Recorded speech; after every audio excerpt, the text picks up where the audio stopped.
Markiplier. I have been trying to. Okay, whoever can do the best Markiplier impression, do it right now. Do it right now. I have been trying to shit. I have been trying. Welcome, everybody. We're recording. Welcome to Rock Files number 2. I'm coughing again. Welcome to Rock Files number 2, everybody. My name is Markiplier, and welcome back to Happy Weeks.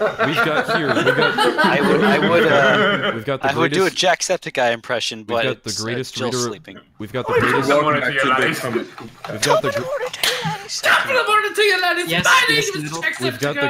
We've got the greatest reader of all time, Spood. We've got Cabral. We've got Firebolt. We've got General 5-Star. Hello, Governor. We've got Ashley. Hi. We've got Nick, aka White Loaf. How you doing, buddy? You wanna know how I'm doing? Holy Gov. Fuck, wait, no, pick that up. Oh, Gov, spirit. Oh man, I actually get to say. Trying to lick his lips, but he couldn't quite reach his lips. So I actually he get to licked his say. lips for him. I actually get to say, "Please, Governor," in the play in like an over-the-top British child accent. It's great. Way to go, General. You ruined it for everybody with the fucking governor shit. Wait, what? I didn't. What? See, I'm applying this. He doesn't even know what's going on. The fact that you didn't write it. Okay. Alright, everybody. Are we ready to start? I don't think Nick is. Nick Wait, is. He's invisible. He's being a dodo. Freaking invisible. Just beat the shit out of this chair and you'll kill him. No! No! That's so funny that you were hitting him with the book. Oh, I was just gonna. Read book. Throw the book at him. Okay.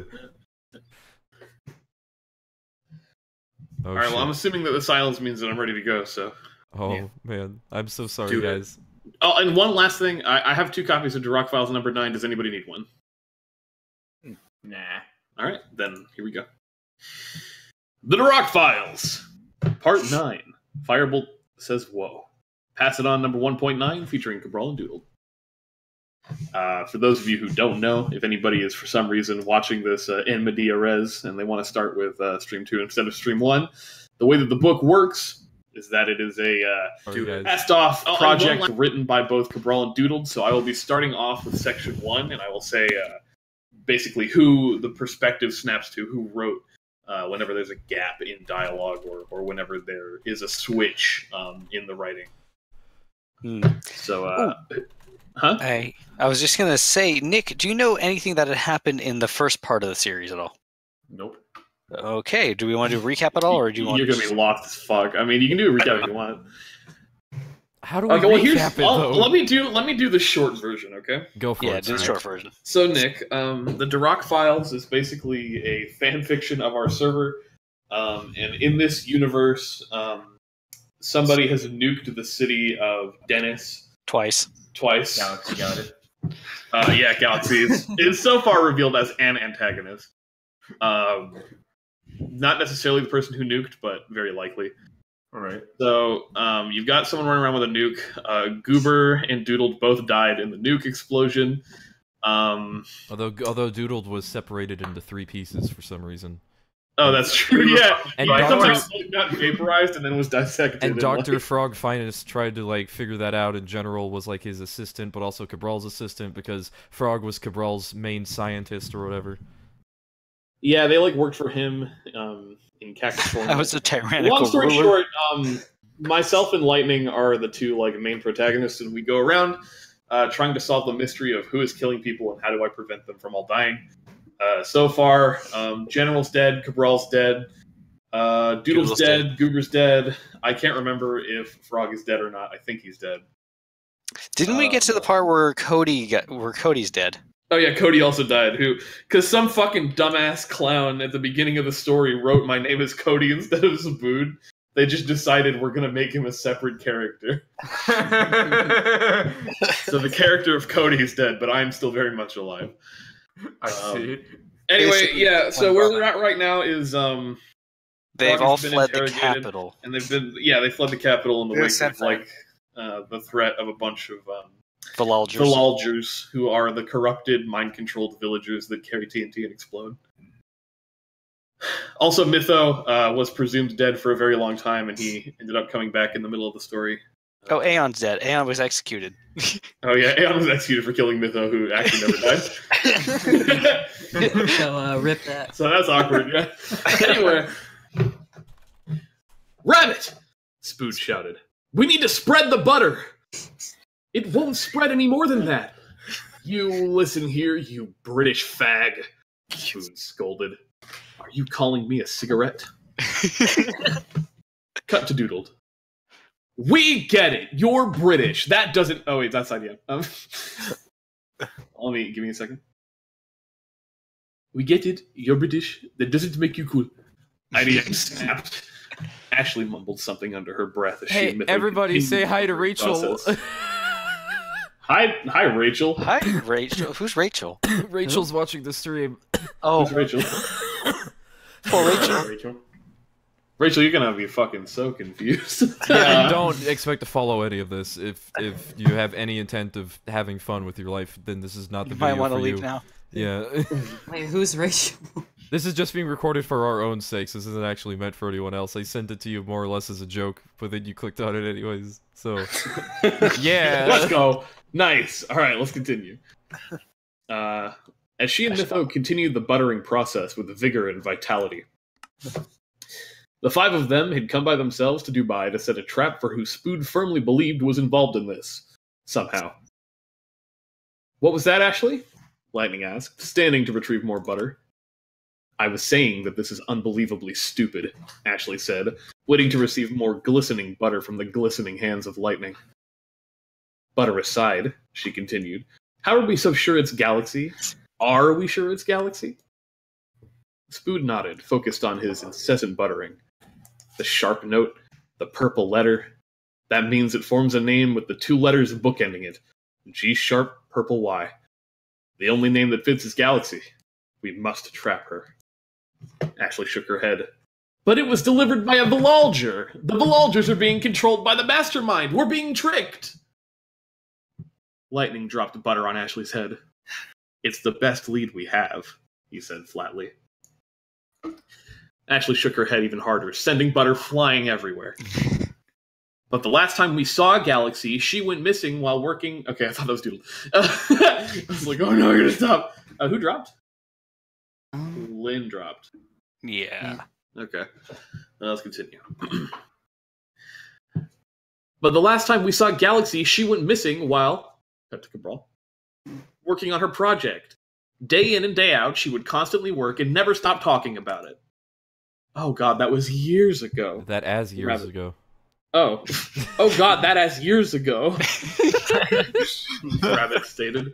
His sweaty hands caressed the butter softly as he spread the residue across that soft Belgian skin. Can someone tell me why the fuck we're doing this again? IDM protested once more. Look, it's simple, Spood said, rubbing butter onto IDM's muscular chest.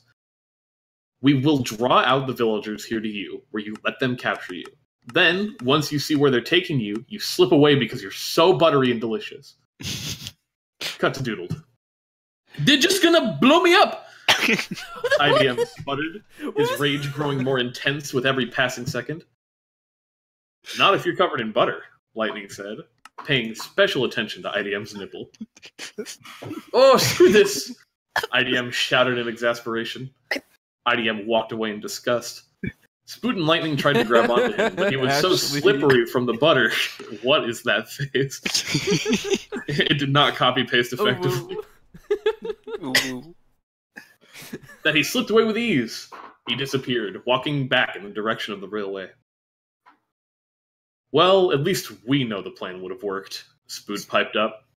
Ashley rolled her eyes. Cut to Cabral. I've thought of something! Mythos stated. If we put Velcro on the bottom of IDM's feet, then maybe... No. Spood. Oh shit. Side to sad Spood. That's a fun sentence. I like that. That is a fun sentence. It's not as hot. Men not What hot. we need is something hotter. Rabbit, surely if she had built missiles, she'd need resources and materials. Materials not found in Yoitsu where the missiles were launched. That's true. There's vast amounts of desert between all of our cities. It also appears many of the Vilalgers arrived from the west. And the last thing she would want is us to find her. If she had been in Yoitsu... sorry. Well said. If she had been in Yoitsu, there would have been more evidence of people walking around and items moved. It appeared as though it was only a building plant. What? Not the place of actual operation. Oh. She would want a location far beyond the Duroc borders. Something hard to reach. I think she's beyond this desert. But moving that much material unnoticed? Spood licked his lips, remembering General's last words and taste. Cut to doodled. Wait, Ashley said, shaking herself awake. I zoned out for a bit there. What did you mean by hotter? Nuclear power. Spood meant it as nuclear power. Mytho responded with a hint of worry in his voice. No, I didn't, Spood muttered. Oh yeah, I was thinking about that, Lightning said, leaning up against a dusty sign. She's always had a fetish for nuclear stuff. It's kind of funny we never suspected her before, huh? The others gave a scattered chorus of, no, we absolutely did, you idiot, statements. Guys! They could hear a distinctly Belgian shout coming from the railway. Spood bolted as quickly as he could to find IDM, still stripped to his underwear, crouching by a corner hidden away in the darkness. As Spood walked closer, he noticed a railway tucked away in the dark and a dusty old sign. IDM was wiping the dirt off the sign, coughing with every swipe. Cut to Cabral. I can't believe this. Did you see this? Lynn was holding up a book for Firebolt. Who wrote this garbage, Lynn? What did you say this book was? Whoa! The 12-year-old lesbian? Whoa! If I could use my arms, I would Cabral, throw I this book out forgot the what window. you had written here. Oh, Yep. Cabral, no. Oh, Cabral, no. I don't know if you guys realize we shifted from them to who's left over in San Francisco. Oh, this is gonna be weird. I'm already uncomfortable. Cabral, why did you write this? Why did I let you write this? I don't remember. I can't believe... Whatever it is, I'm gonna have to read it. So. Firebolt, Have if you fun. want to leave the call, we won't blame you. I don't know. Fireball's muted. He can't really express his own Oh, no. discomfort. Why is Link Crash Bandicoot? I don't know, Nick. I don't know. Because they decided so. Yeah. It's a funny joke. Well, last chance Firebolt. I think Fireball's willing to hear. He's either willing or not even here. Uh-oh. I'm going to listen, and because I'm really curious. Respectable. Look, I don't know what it is, but I'm going to read it with as no. much gusto as I can. Here we go. Right, if I could use my arms. Let's see. If I could use my arms, I'd throw this book out the window. Whoa! I'm sorry, Lynn. I didn't mean to get so angry. I just can't help it sometimes. Whoa! Look, Lynn, it wasn't that bad. My blood pressure will be fine. Meanwhile, in the background of this conversation, Froge was stirring in his wraps. Surely, there's a way to get out of here, he thought. Out loud. What was that? Firebolt said, jerking his head towards the back wall where Froge had been sitting. End quote. End quote. This was a fucking disaster of a... Yeah. Alright, here we go. Oh no. Whoa! Whoa! Lynn said, her hands sliding across Firebolt's shoulders. I'm not that tense, I'm just checking on our prisoner. Whoa! She whispered into his ear. Lynn, not now. I'm not capable of that sort of thing at the moment. Whoa! Lynn seductively cut the doodle. Whispered as she plugged her finger deep into Firebolt's ear.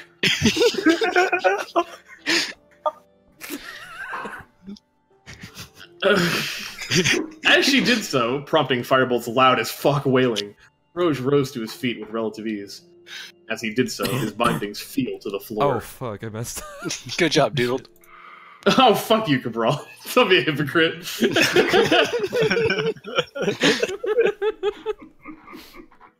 Did they really try to tie me up with toilet paper? He wondered aloud. Firebolt was screaming at this point, and so they did not hear Froge as he made his escape. Before Froge could make it to the San Frangelis Railway, however, he spotted Lars standing in front of the rail station, muttering himself. Oh, shit. Damn, why did I... Cut to Cabral. Choose tonight to get off my NyQuil, Lars said. Froge grunted, pondering over the situation at hand. Well, if I can't take the train, I may as well take the ship. Meanwhile! I can't scream as loud as I want because it's almost 1 in the morning and I'm going to make someone mad. That was still pretty damn loud, dude. Yeah. Thank you. Justice has brought us to this sign, Rabbit screeched. Spood's dust-covered eyes kept rereading the letters, unsure of what it actually said. Shit. I don't have my glasses, but it looks like it says Arbabees. It's Area 13, IDM said, crossing his arms over his one nipple to keep it warm. Cut to Doodled. Quick, Lightning! Fetch me my glasses from IDM's robo-nipple. IDM sighed. I've told you guys already, you can't use my nipple implant as a safe. But it was too late. Lightning reached for IDM's mechanical nipple, as opposed to his organic one, and turned the knob, dialing the exact code to open it up. Lightning reached inside IDM's boob, snagging Spood's glasses and unfolding them. You guys are fucking weird. This was Doodles writing that line. Hey, Cabral was so insistent that he had one nipple, so I'm like, okay, so he has a mechanical one, got it. What? Anyways. Your glasses, your Spoodiness. Thanks. Spood put on the glasses. So it is. Area 13, it says. Spood handed back the glasses to Lightning, who opened up IDM's nipple again. This was a lot of rigmarole for a whole bunch of nothing, Ashley observed. Nothing? Spood shouted. We now have another lead! 13! Area 13! We must follow this railway!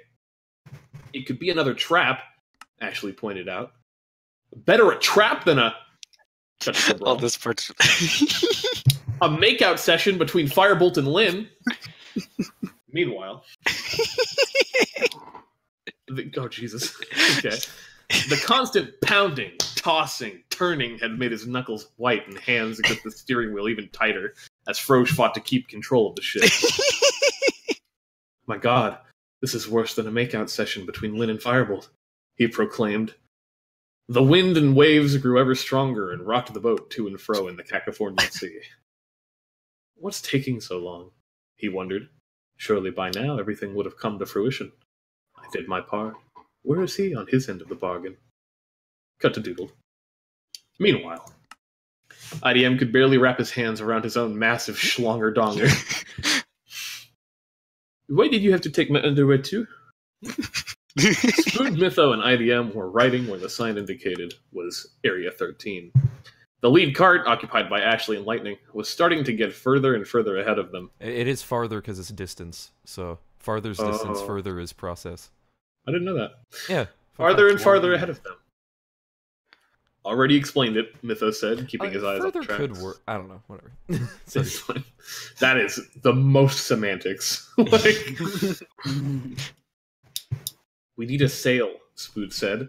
We're starting to fall behind the others on this track, and so we need a speed boost. Your underwear made for the best sail. IDM shifted uncomfortably. Is he naked? Ashley wandered from the lead cart. Huh? Lightning asked, briefly turning his eyes from the tracks. He was focused on making sure the track didn't derail into the ocean below. After all, this whole setup seemed particularly mysterious. It looks like IDM. Cut to Cabral. Left his nipple open, Rabbit muttered. I told him that the lock was... A thud had interrupted his thoughts. Was that a Villager? Ashley asked. Villagler. A Villagler? Jesus. Now there's another one. Shit, Rabbit stated. You see, IDM, is what Spood would have said if a Villager hadn't smashed into his face. Oh! Hold still, Spood, I got it! Mytho reached into IDM's mechanical boob and pulled out Jove the Loaf, beating away the Villager. Why do I keep Jove the Loaf inside of IDM's boob? It's safe. Keeps it's it nice and apparently warm. not safe at all. What the fuck? Lightning can reach in there whenever he wants. It's true. You think I would leave Jove the loaf in the presence of the one person who's actively trying to destroy it? This is the least believable part of the story so far.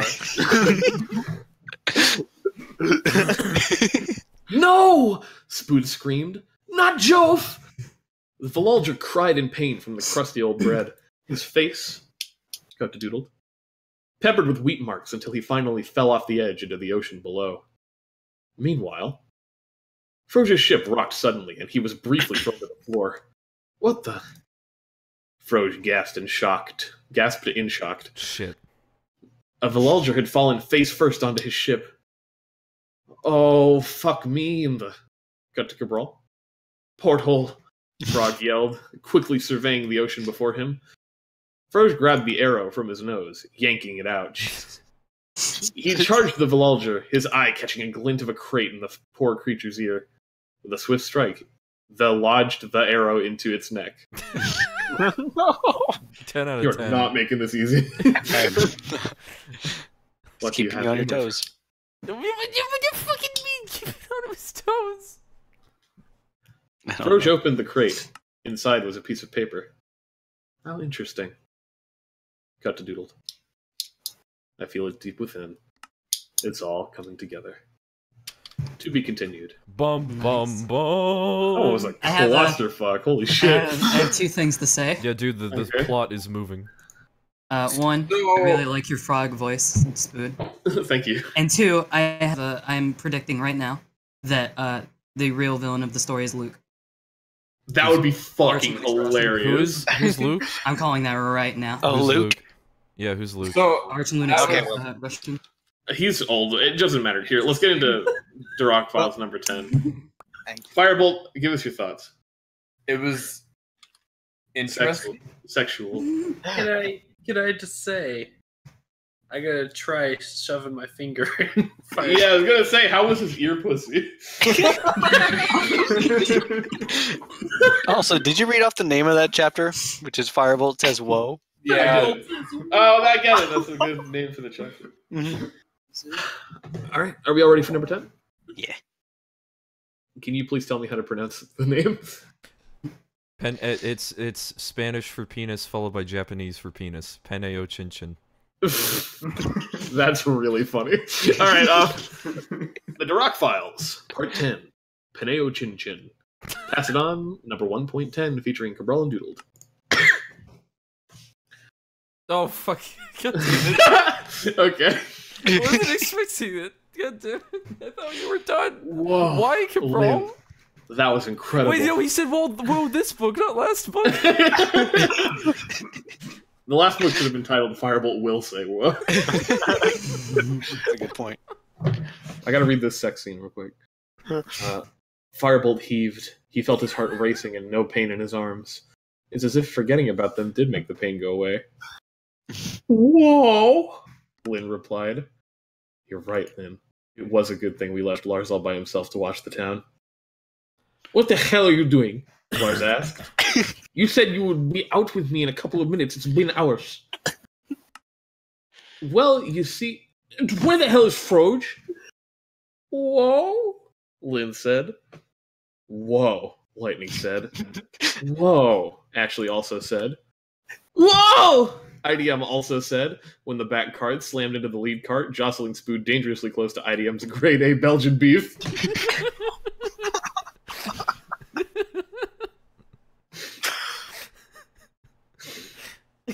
Yo, why'd we stop? Spood shouted to the lead cart. We're almost there, Lightning shouted back. Ashley shook her head, still dazed from the impact, and peered ahead on the tracks. This looks like... Cut to Cabral. A shittier version of Ailston, Ashley stated. Except with trees, Rabbit replied. Before the conversation could continue, the cart slowly inched forward. Spood had stepped out and gave a loud grunt. Below them was nestled a small valley dotted with trees. Ahead lay a dark hole dug out of the hillside. Its gaping entrance intimidated the group, except IDM, who seemed rather prepared for the craggy entrance. The wheels of the carts creaked and groaned as they entered the darkness. A musty smell filled the air, and a low dripping sound could be heard. Cut to Doodled. Mytho, what the fuck? You did not just piss yourself, Spood said. Sorry, man. Before Mytho could finish his sentence, or his dripping, a loud rumbling came into earshot. Spood leaped into action. Everyone get out of the carts! Ooh, excuse me. I'm feeling a little sick. Spood helped yank everyone out of the carts as something came into view. Another cart barreling down the tracks from the opposite direction, loaded with TNT! Spood looked around the cave, sheltering the tracks, his desperation increasing with every second. He quickly slapped a torch to the wall, and the light was just enough to see. Follow me! Spood raced through the nearby iron door, stepping on a pressure plate to get it open. The others followed close behind, with the exception of Mytho, who was reduced to a waddle. Spood slapped another torch on the wall, and managed to see what would be their salvation. Cut to Cabral. Water! Quickly, Spood reached for the bucket and threw water at the TNT. Nothing happened. Before Spood could react, IDM grabbed him and pulled him in through the doorway. The door shut, and a loud explosion rattled the room. I thought that would have worked, Spood stated. Where are we? Mytho asked. This doesn't feel like justice, Rabbit said. Look, everyone. Spood calmly stood to his feet and looked at his friends. We need to stick together and remain vigilant. There's likely a lot of traps and probably more Volulgers. Everyone nodded in agreement. Spood dug through his brown backpack. Does anyone else have any torches? I only have 6. The others shook their heads in disagreement as they had no torches. I guess what we'll do... Oh my gosh. Is Okase. Jesus. I guess what we'll have to do is ocase these on a wall, then pick them back up as we move along so we can fucking see. Too bad we can't just carry the damn things. The group all sighed at the exact same time. Meanwhile, I have to thank you, friend. If it wasn't for you, I wouldn't know where to go next. Froge grinned at the dead Volulger at his feet. Cut to Doodled. Then he sighed. Too bad we're still far away. Meanwhile, shiver me timbers and shit me bricks, Ashley said, running with the rest of the crew from the creeper following them. IDM, put on some clothes! That thing clearly wants your Belgian beefcake! Mytho shouted, no longer hindered by his piss stream. I would if I could! IDM screamed back, beautiful 10-inch schlongerdonger flapping in the wind. Thank you, Doodles, for your descriptions. Oh, they get worse. Wait a second, Spood thought to himself, staring at IDM's glorious telephone pole. Wind? There's wind? Spood looked ahead, and sure enough, they were running straight for an opening in the cave. Squinting through the bright light, Spood could see a few trees surrounding a clearing. The clearing was dotted with... Cut to Cabral? Volulgers. These Volulgers were covered with barbed wire and had bandanas on. They were no ordinary Volulgers. They were Vilaglers. They were... far more advanced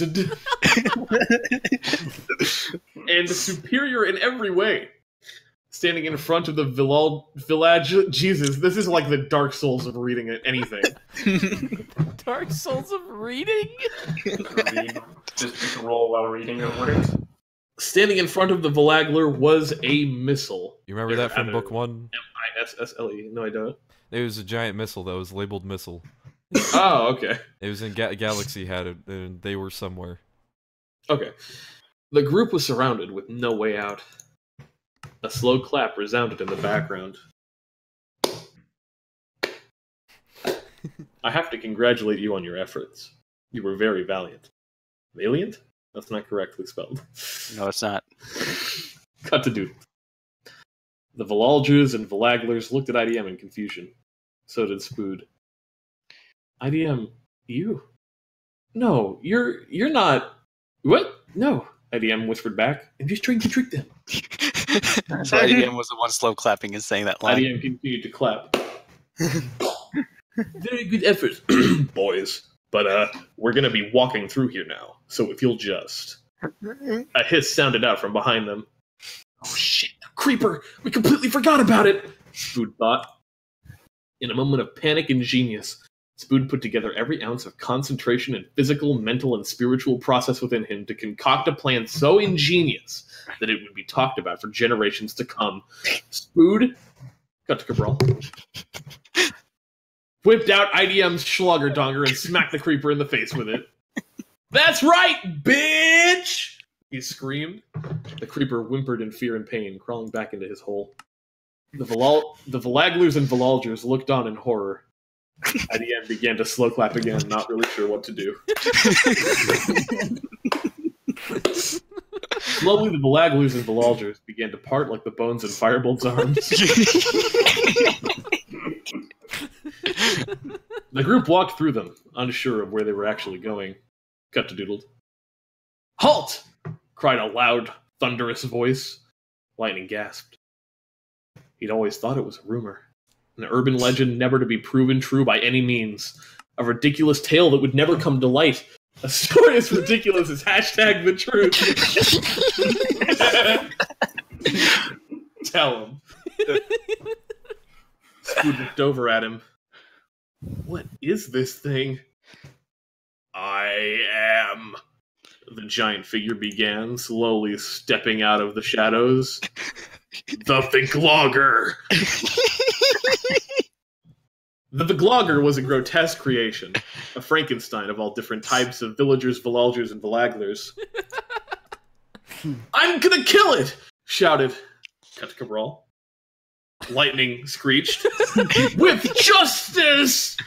Grabbing IDM Schlongerdonger, he ran towards the Viglogger. IDM and Rabbit were screaming, for different reasons. The Viglogger took his stance. What? He looked like a capable fighter, but Rabbit was prepared. Ha! Physical words flung from the mouth of the Viglogger. Lightning ducked out of the way, concentrating on his target. Justice! An array of words kept spewing from the heinous creature's mouth, his black and red spiky hair acting like daggers trying to jab at Lightning. One by one, Lightning placed his feet firmly across the letters of each word as he leapt closer and closer to the Viglogger's dun face. Your stories are bullshit! Rabbit screamed. Got to Doodle. Lightning landed firmly on the Viglogger's face, Shadow of the Colossus style, and firmly thrusted IDM's European shaft into the Viglogger's single eye hole. Oh, goodness.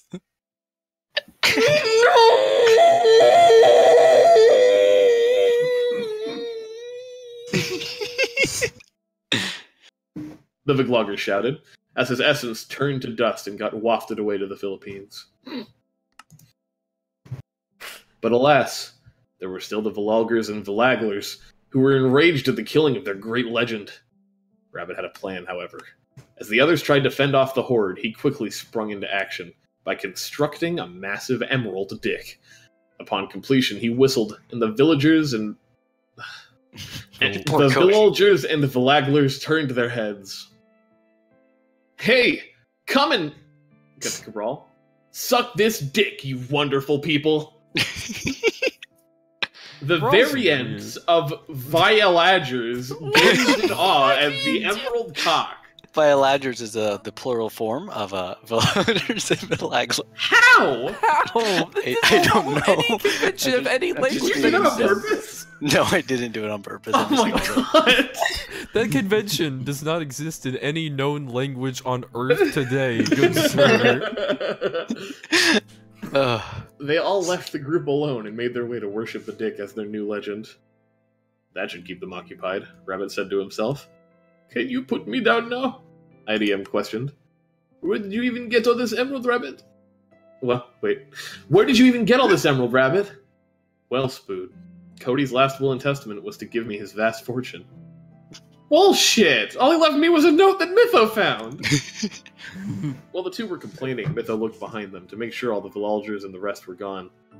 Looking back, though, he saw a small chest slowly moving across the ground. He bent down and picked up the small chest.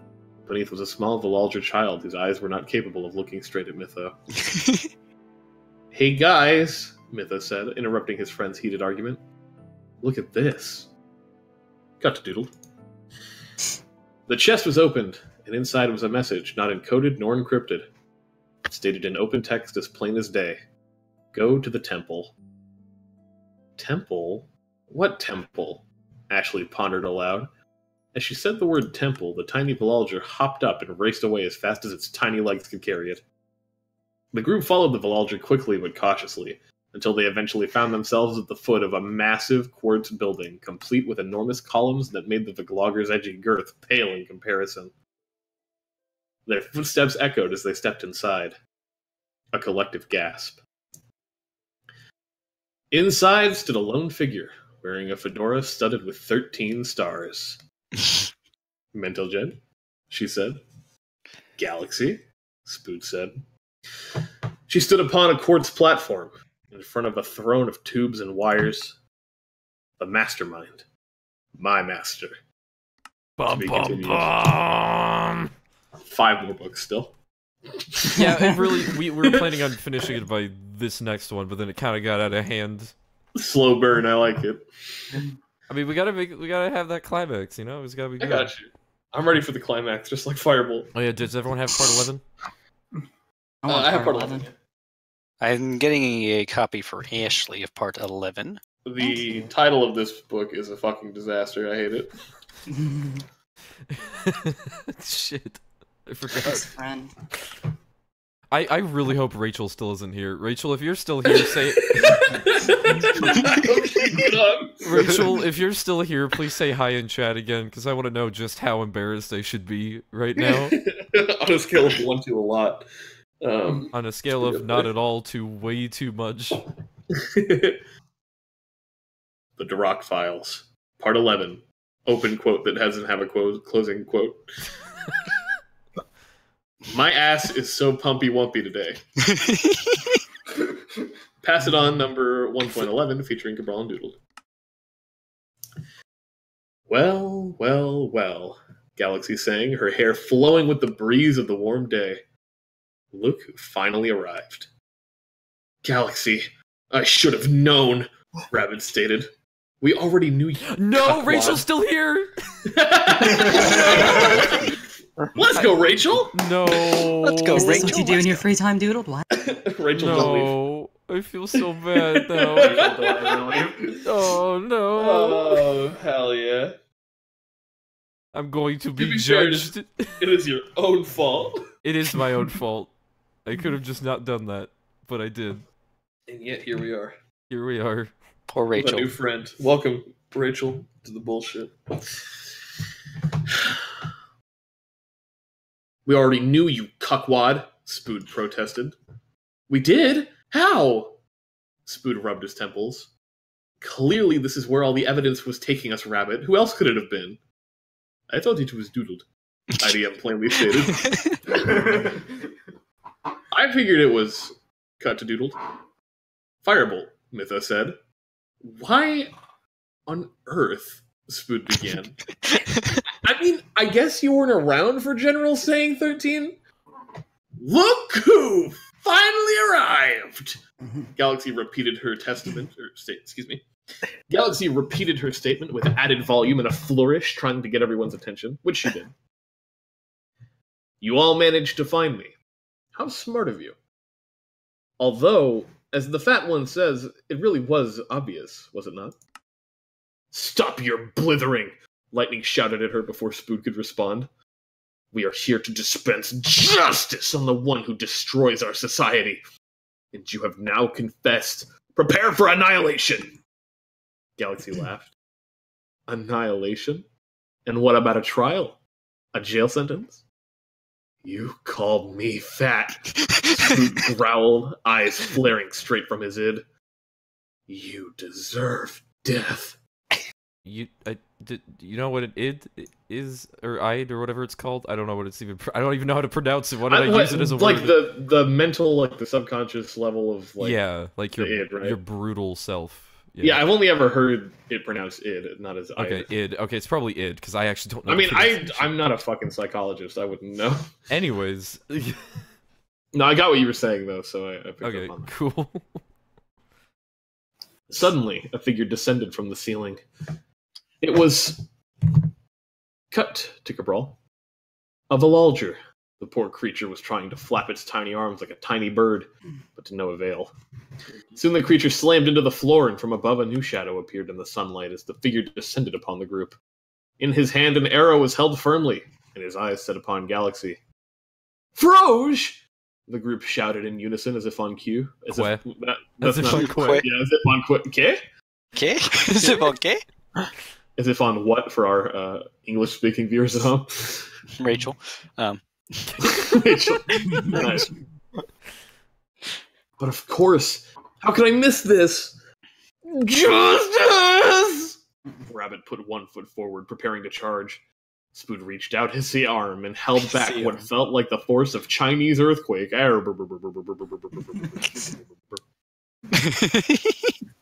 Hold on, Rabbit. I don't think we should charge in head first.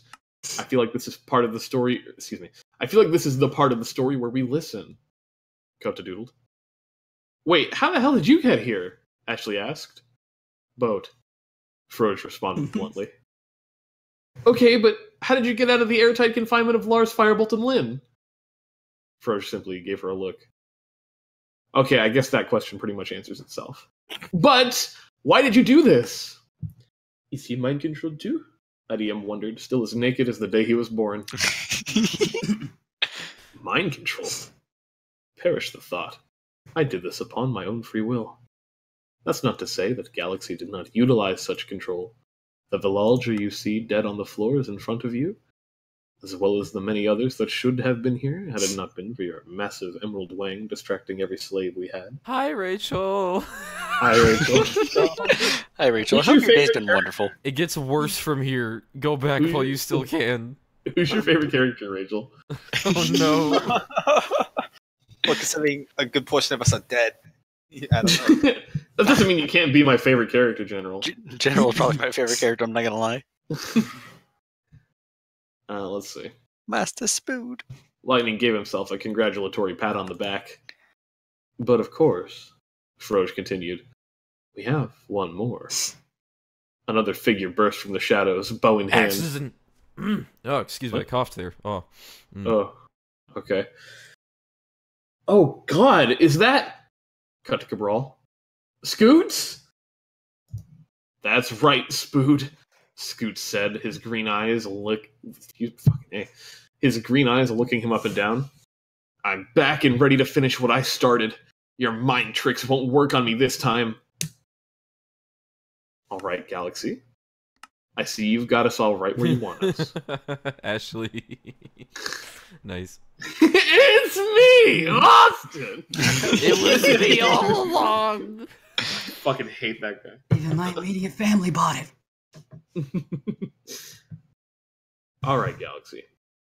So you've got us all where... Whatever. Oh, we should have... Oh, we should have referenced that. No, damn it. There's so many reveals. There's so many reveals and twists. Damn it. Austin? What the fuck are you planning on doing to us? You've destroyed cities, killed some questionable people, and for what? You see, Spood, it's a little more complicated than what I want. Galaxy grinned, her demeanor changing like the wind in an instant. What? Cut to Doodled. Yes, Spood, Froge stepped in. It's not just about you, me, or her. It's about Duroc as a whole. We need to start a revolution. Build a new world to save it from your despotic rule. You gotta be mind-controlled, Spood mumbled, shaking his head in disbelief. Of course not, Froge began. I just so happen to agree with Galaxy. Lightning snapped to attention and spoke. You faltered for a bit. Is Galaxy... Spood's eyes widened. Is Galaxy not the one truly behind it all? Yeah, Lightning started to pace. This voice doesn't sound like the voice we heard on the radio. Neither does Froge's, and neither does Scood's. Spood's jaw dropped slightly, his voice starting to quiver. No, it can't be. What is it? IDM asked, scratching his head. No, not his head. Well, yes, his head. Just well, a different head. Galaxy, Froge, and Scoots, none of them knew shit. Galaxy, Froge, and Scoots, none of them know the old code. With the note in the letter, Spood took a breath. It has to be someone from long ago. Someone I held dear. Cut to Cabral. Ouch. Enough chatter, Galaxy ordered as she pulled out a lightning sword. Scoots readied himself, with his 2 axes in hand. Oh, that's what you coughed earlier. Yeah. He said he had a sword, you said he had axes, okay. Froge reached for the bow slung across his back. We have some demands, Spood, and we need you to listen. What do you all want? He asked. Wipe clean everything that is Darok. Spood stared at Galaxy. What? You heard me. Galaxy met his eyes. Everyone here, the world, leaving no traces behind. Cut to Doodled. Well, that's fucking stupid, Spood sputtered. How the hell would I even do that? Galaxy snarled.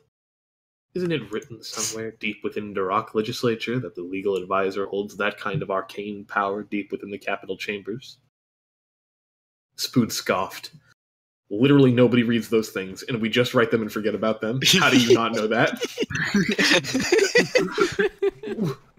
What? Yeah, Spood continued. And I'm pretty sure something like that would be a joke that Firebolt said or something. Galaxy lowered her stare.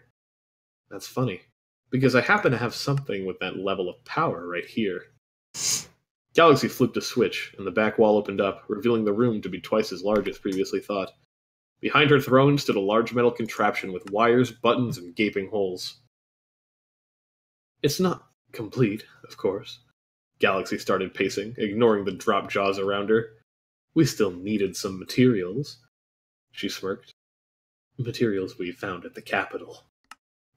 Galaxy gestured to her right, where, cut to Cabral, a large machine was sorting out the raw materials from diamonds, iron, gold, and inside a glass box hooked up to wires, a glistening object could be seen dancing. Excellent sentence work, Cabral. Thank you. I stayed on top of it. I made the best of it. Oh, You did a you good did. job. You did amazing. Is that? Why, yes, Spood, Galaxy interrupted. That's another star powering our latest creation. They are really quite hard to come by. Oh, God, Spood realized. That's our nether star! Give it back! Ashley yelled, her hand on the trigger of her... Used commas. Ashley yelled, her hand on the trigger of her mining laser. She looked as if she could blow up an MFSU. Listen, that was not me. It was Galaxy, yeah. The reference, yeah. Justice! Nice. Scoots, Froge, please take care of our guests. We have a lot more to take care of by tomorrow. Galaxy! I love it. I just can't scream anymore. It's That's way fine. too late. That's totally fine. Don't even worry about it, Spood. I'm sorry, Rachel. Now- I'm usually better than this. I'm, Yeah, I'm a good method actor. God, Rachel, did you see this plot twist coming? Galaxy's watching as well. Hi, Galaxy. Oh, hi, Galaxy. Wait, really? Hey. Galaxy, you're It's not chat, evil! You're killing me. You're a villain. You're killing all of us, actually. You want to destroy the world. Wait, You're like seriously? the greatest for me. Wait, really? Galaxy? Where? I don't. She's not in the chat, but I know she's watching. Oh, damn. We're in, Okay, we're in that's the awesome. DMs. That's awesome. Yeah. Nice. Spood screamed, his fist punching the air in anger. I won't let you get away with this. Galaxy simply flipped him off as she walked into the recesses of the building. Enjoy the afterlife, Spood. Cut to Doodled. Galaxy was stopped short by a sharp belch. Galaxy's in chat now. And there she is. Hello, Galaxy. You really think this is going to work? IDM laughed, his his chimichanga becoming more erect with each word he spoke. Oh, Galaxy turned around. Yeah. Yeah. There's 5 of us and only 3 of you. Assuming you even stayed to fight, you're outnumbered. Or am I? Galaxy sharply cut the air with her words. You don't even know basic math! IBM chuckled, his pumpy wumpy starting to obstruct his view. Galaxy leaned forward and Simple said one word. Hello. Silence. Spood was about to speak, but then she said, Ooh, what's this? And I awoke. Mytho's eyes snapped back in his head. Spood turned his head, his face turning pale. Mytho, what? Before Spood could cut to Cabral, get IDM Schlonger Donger out of his face, Mytho's arm grabbed Spood's armor. The metal crumpled from his tight grip. Oh, God, Spood thought. God, she could roll, why? I want that. Fuck. Before his thoughts had finished fantasizing about Mytho, he was flung across the room and into IDM's Royal Belgian jewels, which were now the size of novelty oversized pencils. That's the slam. Nice. Ashley shot her mining laser at Scoots. The rifle hummed and glowed. Seconds later, a bolt whizzed out with blinding speed. Rabbit had charged Froge, his fist curled up and ready to serve justice to this unjust man. Cut to Doodled. Meanwhile, will you two stop making out already? Lars shook his head in disgust as he tried to shift away from Firebolt and Lynn in the minecart. Lars sighed and looked off in the distance. He wasn't really sure if going to Dubai was the best idea, but it was where the others were heading, so even if Froge wasn't there, at least they could all regroup.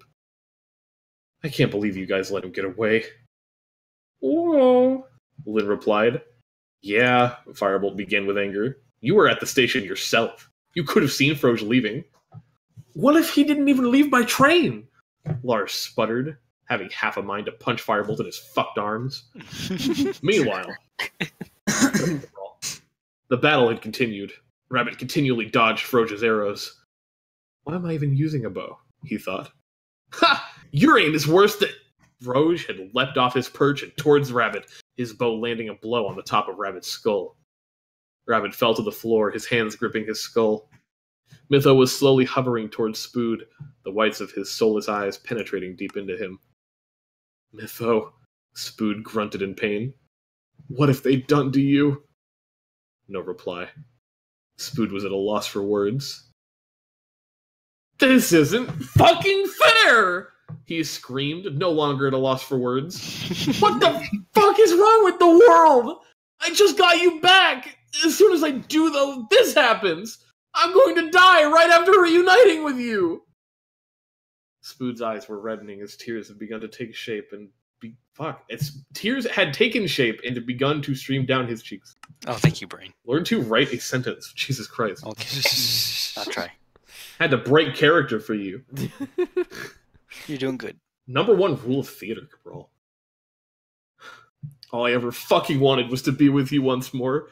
One last time to enjoy a sunny day with the man I love. A sunny D? Unleash the power of these nuts. Battle around him slowly faded away from him. Shit. The battle around him slowly faded away from him as his thoughts and eyes remained on Mytho. Doodled. Oh, John. Mytho. I saw it. Okay. Mytho. Remember when I put on that Obama costume and said, I am the poo-poo platter because I eat your doo-doo batter? That's the best way to end. That's the best way to end the book. Don't you guys think? Nice callback. It's a great callback. Okay, 12 is the last one I have, so 11 and 10. And if you could throw me the remaining... I will make the remaining for you right now. This is not a book. Oh no, Spood, I was just trying to place it somewhere else so I could get it. Can somebody swap seats with me just so I could get a cool, different view of the... Yeah, Sure. There you go. Never mind. There you go. What do you need, You Spood? want that next. I need 13 through 15. Okay. So I have 12, but I'm going to need the other... Oh, that's Three? my ender pouch. That's not what I meant. That is not a book. Jesus, pull it together.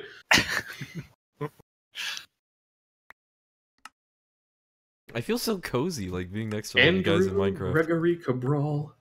I need the books. Don't pick them up after you throw them to me. It feels weirdly cozy, like... What do you need now? It's just 14? Minecraft. I need 13. You took it. Where did it go? 13. Yeah, I definitely agree. I actually super like just chilling on the game. It's very aesthetic. Yeah. 12, 13, 14, 15. Alright, cool. Duroc Files, number 12. The Duroc Files, part 12. Warning, You will get blue balls reading this. Pass it on number 1.12 featuring Cabral and Doodled. Earlier that year. Aeon! Spood shouted, grabbing the tiny dork by the collar of his lab coat. What the fuck have you done? Now, Spood. Aeon's voice quivered as Spood's anger grew. I know you're upset what Mytho is... Jesus Christ. I'm stroking out, it's so late. I know you're upset that Mytho is gone, but I can assure you that what? He's fine and all hunky-dory in some parallel dimension? Meanwhile, Mytho stood at a clearing, his eyes adjusting to the bright light that he was released into. Hello?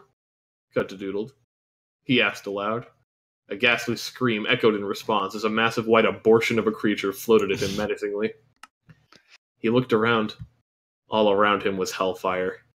The fires of hell. I spun around. All I could see was fire and brimstone, horrifying creatures of all shapes and sizes. Beings both familiar and uncomfortably foreign, like IDM's accent. I would later find out the name of this dimension. The Nether. Another rectangular structure phased into being behind me. A new portal glowed purple. I did not want to go through, though, but a hand reached through and pulled me in anyway. I found myself in another clearing, but it was back on Earth. Blue sky, green grass. I looked further. My curiosity led me to a missile marked MISSLE. I became trapped between it and a rock, and thus my tale began. So Mytho was the first person all along. Booda booda booda dooda doo doo doo. Whoa! Whoa! Present. Cut to Cabral. Mythos' hand lowered. Color had returned to his pupils, and a question to his mind. What the fuck are you talking about, Spood? When did you do that? Mytho, is that you? I don't know for sure. But listen to me, Spood. What is it? Spood asked, pushing himself off of IDM's majestic, ever-growing manhood. Excuse me, that's majestic. I get it, Jesus. I was just trying to... Just trying to get through the story. Mytho bent down, aciding Spood to his feet. Jesus Christ! I don't know how long I'll have a free mind, but I have another note for you. Mytho reached into his pocket, pulling out a small box. Oh my gosh. Spood looked at the small object nestled in Mytho's hands. Gently, he reached out and took it. It felt light, almost weightless. Oh, Spood removed the lid. Inside lay a small white string. Cut to Doodled. Is this a secret string? Yeah, a meme? They both grinned, and thwack! nice. Thank you. Frosian nailed the box with a perfect shot, knocking it clean out of Mytho's hands, causing it to clatter to the floor. Mytho fainted, and Spood turned his attention to the others. IDM was in trouble, being engirthed by... Cut to Cabral. Weight of the social construct of being naked. Usually he was only naked for short periods of time, but now the pressure was getting to him. There was also the pressure of that mass of Vilaglers and Vilalgers around him. What? He questioned, looking around. IDM had spotted the emerald dick that Rabbit had constructed. They had dragged it all the way here. IDM set to work attacking them without hesitation. Spood grunted in frustration. Froge! Mytho grabbed Spood's shoulder. I'll take care of this. You need to get that box. But! No buts. I love you. Now go. I'll take care of this. Mytho gave a small smile. Spood simply nodded in agreement and made a beeline for the box. Mytho stood facing Froge, ready for a fight. I don't think so, Mytho. It's a line in the I'll shape. shoot this... Huh? It's a line in the shape of the letter B. Beeline. Yeah, actually, wait, no. It's a beeline, like a... Yeah, it's like the animal. Okay, alright, that's fine. You did your best. I tried. Sorry, I just find it funny. He has too many bees in San Francisco. He's gotta... Fair enough. He's gotta cut him out of his book. Fair enough. Rachel, how do you like it? Oh, no, Rachel. You know, Rachel hasn't spoken since that last point in time, so I'm hoping that she left it some... Please leave a scathing comment to let us know that you're still here. Your first two comments were hi and hello, so now just give greetings or something. Yeah, it's gonna get less and less like personal as it goes on. Salutations. Oh my god! I was about to say the word salutations at the same time, but then I choked on my own spit. You and me will all like Doodle. You choke on your own spit? No. I mean, in that aspect, we're different. Okay, Rachel hasn't said anything, so she's probably not here anymore, which is good. Or she's incredibly mad. Oh no! She fell asleep to this tale and is dreaming she's about still it. here! No!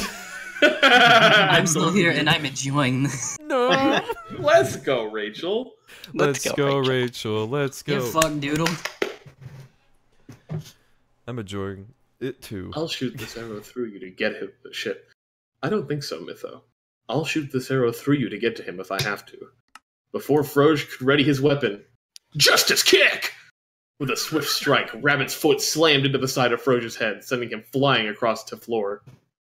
Bitch! Rabbit screamed, his fist pounding his chest. I'm your target, motherfucker! Froge rolled, quickly catching himself shortly after having slammed into the floor. I see you're up again. I'll be sure to make this quick. Cut to Doodled. Shit! Ashley said, her mining laser falling from her grasp. Scoot sliced both axes against each other with a sinister grin. I'm gonna slice you into 3 pieces like I did with Doodled. No. Yo, no way! That was you? Spood shouted. Scoot scooted up to Spood with the speed of a scooter on speed. You deadbeat dad, you... For the last fucking time, Spood sighed exasperatedly, ignoring the battle sounds of Mytho, Lightning, and Froge. I'm not your dad. That's Cody. Come on, you gotta be able to tell us apart, right? Before Scoots could answer, cut to Cabral. Froge flew into him, and they both fell to the floor. Watch it! Scoots hissed, hitting Froge with his fist. Give it up. You're surrounded. Ashley, Mytho, Rabbit, and Spood with his box surrounded them. IDM was busy fighting off Villagers with his dick by spinning in a circle. You're going to give us answers, and if you don't, I'm going to... Cut to Doodled. File a formal complaint, Lightning said. Spood looked at him, head cocked. What? And then deliver sweet justice!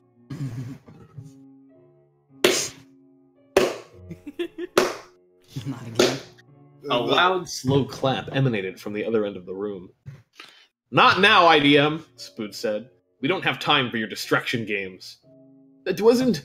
Before the Belgian brute could finish, Galaxy took center stage once more, having directed an army of Villaglers to finish constructing the giant mechanical mass behind her throne. I'm not great with breathy sentences. It's okay. You're very good at alliteration. Thank you. Alliteration's fun. They scurried about behind her, careful not to be too loud as she spoke from her throne. Cut to Cabral. I must congratulate you on making it this far. You've been more of a pest than we first anticipated.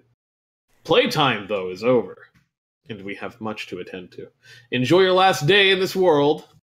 With a chuckle, a snap of her fingers, and an ooh followed by a whoa. Mytho's body wriggled and convulsed, his eyes once again rolling behind his head. Be a dear, Mytho, and bring Scoots and Frog along. We have much to discuss. Galaxy waved, wishing the group farewell. Mytho! Spood shouted. In a flash of purple, the antagonists all left the room, leaving our protagonists alone with the Villaglers. Spood fell to his knees, tears welling up in his eyes. Milk Your milk's sake, bro... Jesus. Your milk's sake brought me to the yard, he said with a quiet voice. We'll get him back, Spood, Rabbit said, placing a firm hand on his shoulder. We can start right now, Ashley stated, pointing at the massive wires and metal behind Galaxy's throne. Cut to Doodled. Still being surrounded by scuttling Villaglers. Wait, what? Lightning was confused. No, I meant get Mytho back. Like, Mytho specifically. Not get back and actually approach the throne. She grinned, a hint of menace in her voice. Let's burn this place to the ground, she stated. What? Spood asked, tears streaming down his face. They were stupid enough to leave this place unattended to do dumb things elsewhere. So let's Lightning reached out a hand. Wait, he said. There must be something more going on here. There's a trap, or maybe this isn't even a relevant machine at all. As they pondered, IDM kept screaming for help, battling away the Louches with his weenie like a home run derby. Ashley scoffed. Galaxy is a great inventor, but a dumb thinker, if that makes sense. Of course, there'd be a... No. Spood rose to his feet. There's someone else here, he said, eyes darting around the room. Cut to Cabral. We're being watched. His group looked around, confused. Spood, how do you know? Rabbit asked. Wow, I don't know why I put this. What part of that is the quote? None of it. The quotations. Cabral has a very loose sense of quotation marks. Yeah. Spood looked down at the box. We need to leave right now! After helping IDM get away from the horde of Vilalgers and finally tucking his dick into some damn pants after 3 books, they all returned to the rail line. I think we'll be safe here, Spood stated, surveying his surroundings. I've been meaning to ask. Ashley started asking. What the f... Okay. It's fine. It's just weirdly spaced. Okay. It's fine. I was about to get mad. But what's in the box? Is it justice? Rabbit asked. It's a string, Spood flatly replied. But, he continued, when I pull it, a secret compartment opens. Open quotes. Spood reached his chubby little hands into the small box. Amazingly, they managed to pull out what looked to be a picture. What is it? A fellow protagonist asked. Not Lynn. Maybe it was Lynn. Maybe we'll just never know. It's a picture of Goober and I at the Christmas party last year. Cut the doodled. So, a meme, IDM muttered. Exactly, Spood said, tears in his eyes. It's our meme. As he wiped away his tears, his mind started forcing pieces together. I don't know if Mytho was really the one sending these messages, but he does know the code. And, oh, fuck, I should have realized it sooner. I asked him what the second message said, and he just told me it was the same as the first. I never checked because I trust him. Spood began to weep. IDM licked his tears. Hey, he began. Wait, who's this? Who's making licking noises? Stop it. No, I mean, who says this? I think it's IDM. IDM. Yeah, I think so. Hey, he began. It'll be okay. That wasn't the real Mytho. The real Mytho is the one that gave you that box. It sounds wise coming from IDM's voice. It really does. Yeah. IDM is a fucking badass. I love him and his fucking massive dick. I'm gonna 3 quote books it was put away. I encourage you to quote that. In fact, tell IDM, and put this in quotes as well, there is no context to that previous quote. Okay, good. They heard a loud noise in the distance. The loud noise quickly became not in the distance. Cut to Cabral. Shit, are they back already? Ashley asked, concerned. Who says this? I doubt it. That sounds like a minecart. With no end quote. Oh, yeah. Low muffled noise. Low, muffled voices could be heard down the long tunnel. Please, would you two stop making it? I'm sick of hearing Fireball's arms crack with each. Whoa! Christ. Lynn is right, Lars. You're just jealous. Looks like everyone is here now, Spood said. The minecart slowly rolled up to the main group. Spood looked sternly at Firebolt. We need to fill you guys in now. After filling them in for that moment, cut to Doodled. They were at a complete loss for what to do. What do we do? IDM asked. What do we do? Ashley asked. What the fuck do we do? Spood asked. Even the sentence doesn't know what to do. I don't know what to do either. Good job, Doodle. I think the writers also don't know what to do. We kind of weren't entirely sure how to get from point A to point B in this part. That's fine. You kind of written yourself into quite a situation. Well, because like the building was supposed to be the climax, and then we just kind of went past it. Oops. I know. Lightning blurted out, a determined grin on his face. I think I know where they went. wouldn't that just be a trap as well? Ashley began, but Lightning was already pulling obsidian out of his ass. Justice! Spood shook his head. Where do you keep finding this shit? First the emeralds, now... Before he could finish his sentence, cut to Cabral. Oh Had no! constructed before them a rectangular obelisk. A What? portal? That's not what an Spood queried. obelisk is! That flash of purple reminded me of something. Aeon had mentioned in the trial over the death of Mytho that Mytho had vanished in a flash of purple light. This is a replica I made of that portal, which flashes purple when used. Are you saying that they're in another dimension? Spood sputtered. To be continued. While your voice over Discord briefly went into another dimension as you were saying that. Nice. Hey, General, do you want to swap places with me real quick? Sure. This seems Ashley, more- which ones do you need? What? Which ones do you need now? Oh, 13. Okay. Alright. We're There's- moving on to 13. Let's do it. Wonder what Galaxy's gonna do on a book 13. Oh, The 13th book. Hey, Galaxy, why don't you tell us in chat what you think of, hey, Cody, can you hand me your copy of 13? I think... Yeah, because I have a copy of a copy here for you, but I need the original one. Oh, well, Is I this have the original. actual- I have this the is a original copy of 13. original. I want a copy of original. I gave you a copy Okay. of copy. Okay. Well, I mean, you could just... Okay, whatever. Okay, whatever. Hey, Ashley. Because what's I up? need... How you liking it, Ashley? It's really good. You guys put a lot of work into it, and You can I also say respect it's. it. You can say it's terrible. It's fine. You don't have to lie. It's actually not. It's actually dead ass, like, pretty fun. The very diplomatic answer. Can I have a book? I need to read it. Oh, I gave you one, unless General picked No, up by no, accident. You got it. You got it. Okay. I got it. I got it. Go sit down. I don't give you one Hello? to Ashley. You can start. Wait, who's missing? Who got up? Okay, it was Firebolt. Oh. This is 14. Are we doing 13? I Yes, think you have we are. 13 on you. Check your inventory. Oh, my bad. I had them all in a line. Yeah. The Rock Files. Part 13. The Buttoning. Passed it on, number 1.13, featuring Cabral and Doodle. There's a lot of descriptions of dicks in the end of the Duroc files. Yeah, it's really very penis-centric. Yeah, I apologize for that. Penny with ching ching. When Spood opened his eyes, he was eye to eye with Froja's greasy frog dog. I knew that you would love your characterization, Galaxy. That's why I wrote it like that. Froj fell backwards onto the nether brick floor. Where did this portal... Spood's crew, or Sprue, had stepped through the portal Lightning had created moments before. How did you find our hideout? Hideout? IDM wondered aloud. Lightning shrugged. Just luck, I guess. Suddenly, Lynn, cut to Cabral, latched onto Firebolt after having seen Froja's frog dog. Frog dog is penis, right?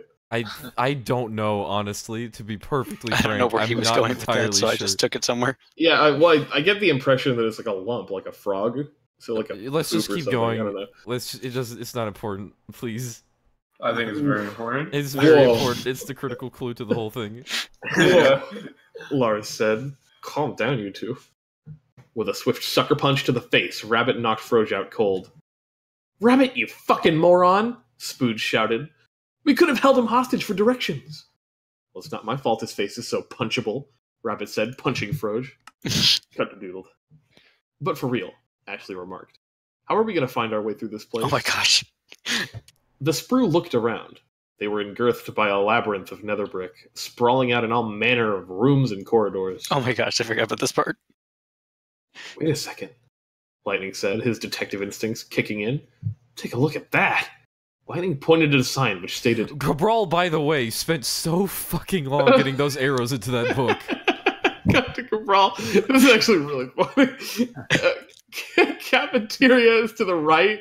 Restrooms are down and to the left. Evil storage is up and down. The main office is you gotta pop a U-turn and turn around like backwards. And to the left is the boss's room. It was worth it. What the fucking hell? Spood exclaimed.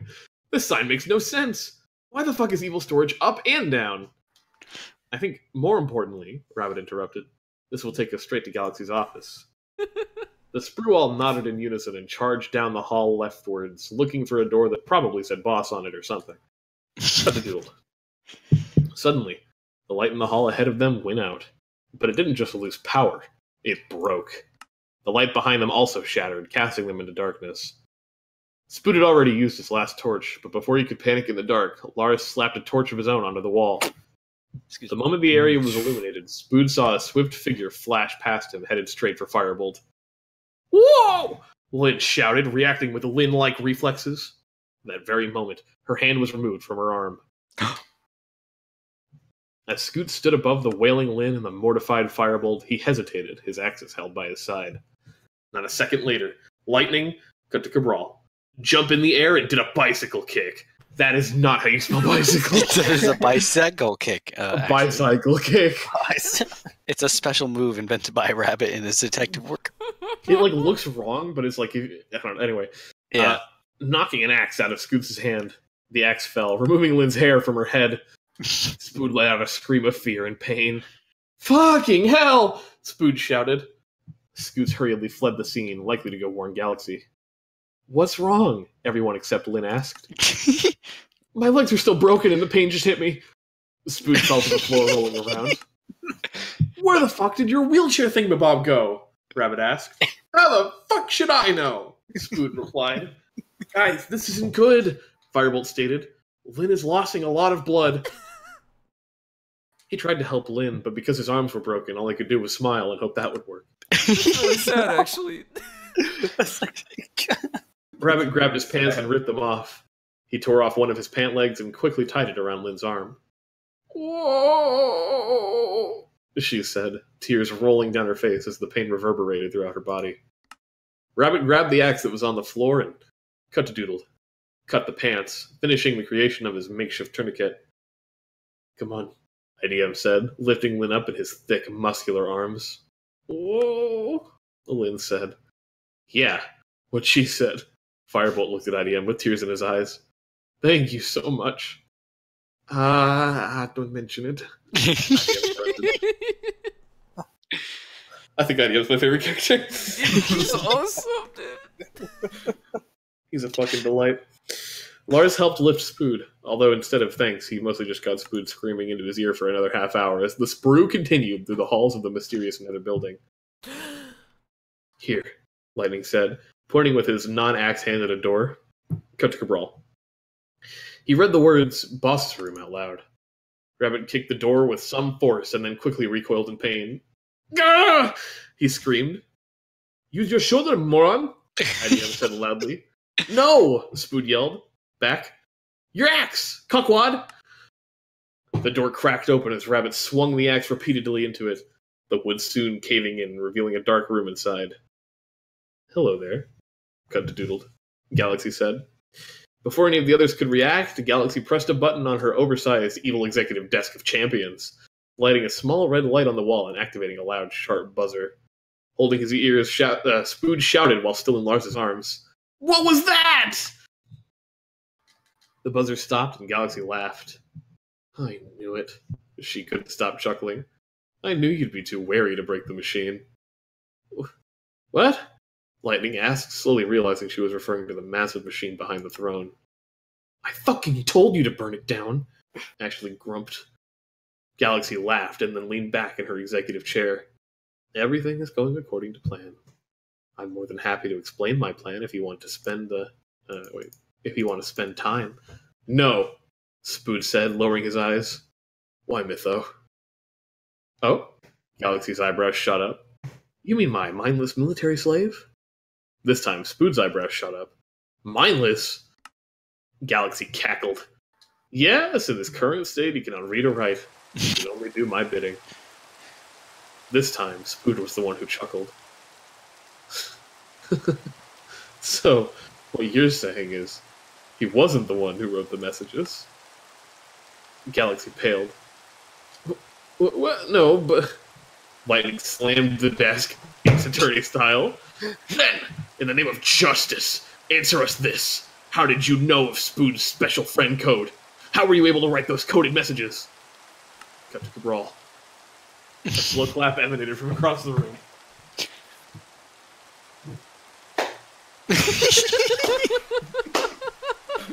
Another one. There's so many of these. Because IDM slow clapping is just hilarious. Yeah. So, IDM said, this was obviously the work of Cabral. Cabral's dead, IDM, Spood replied.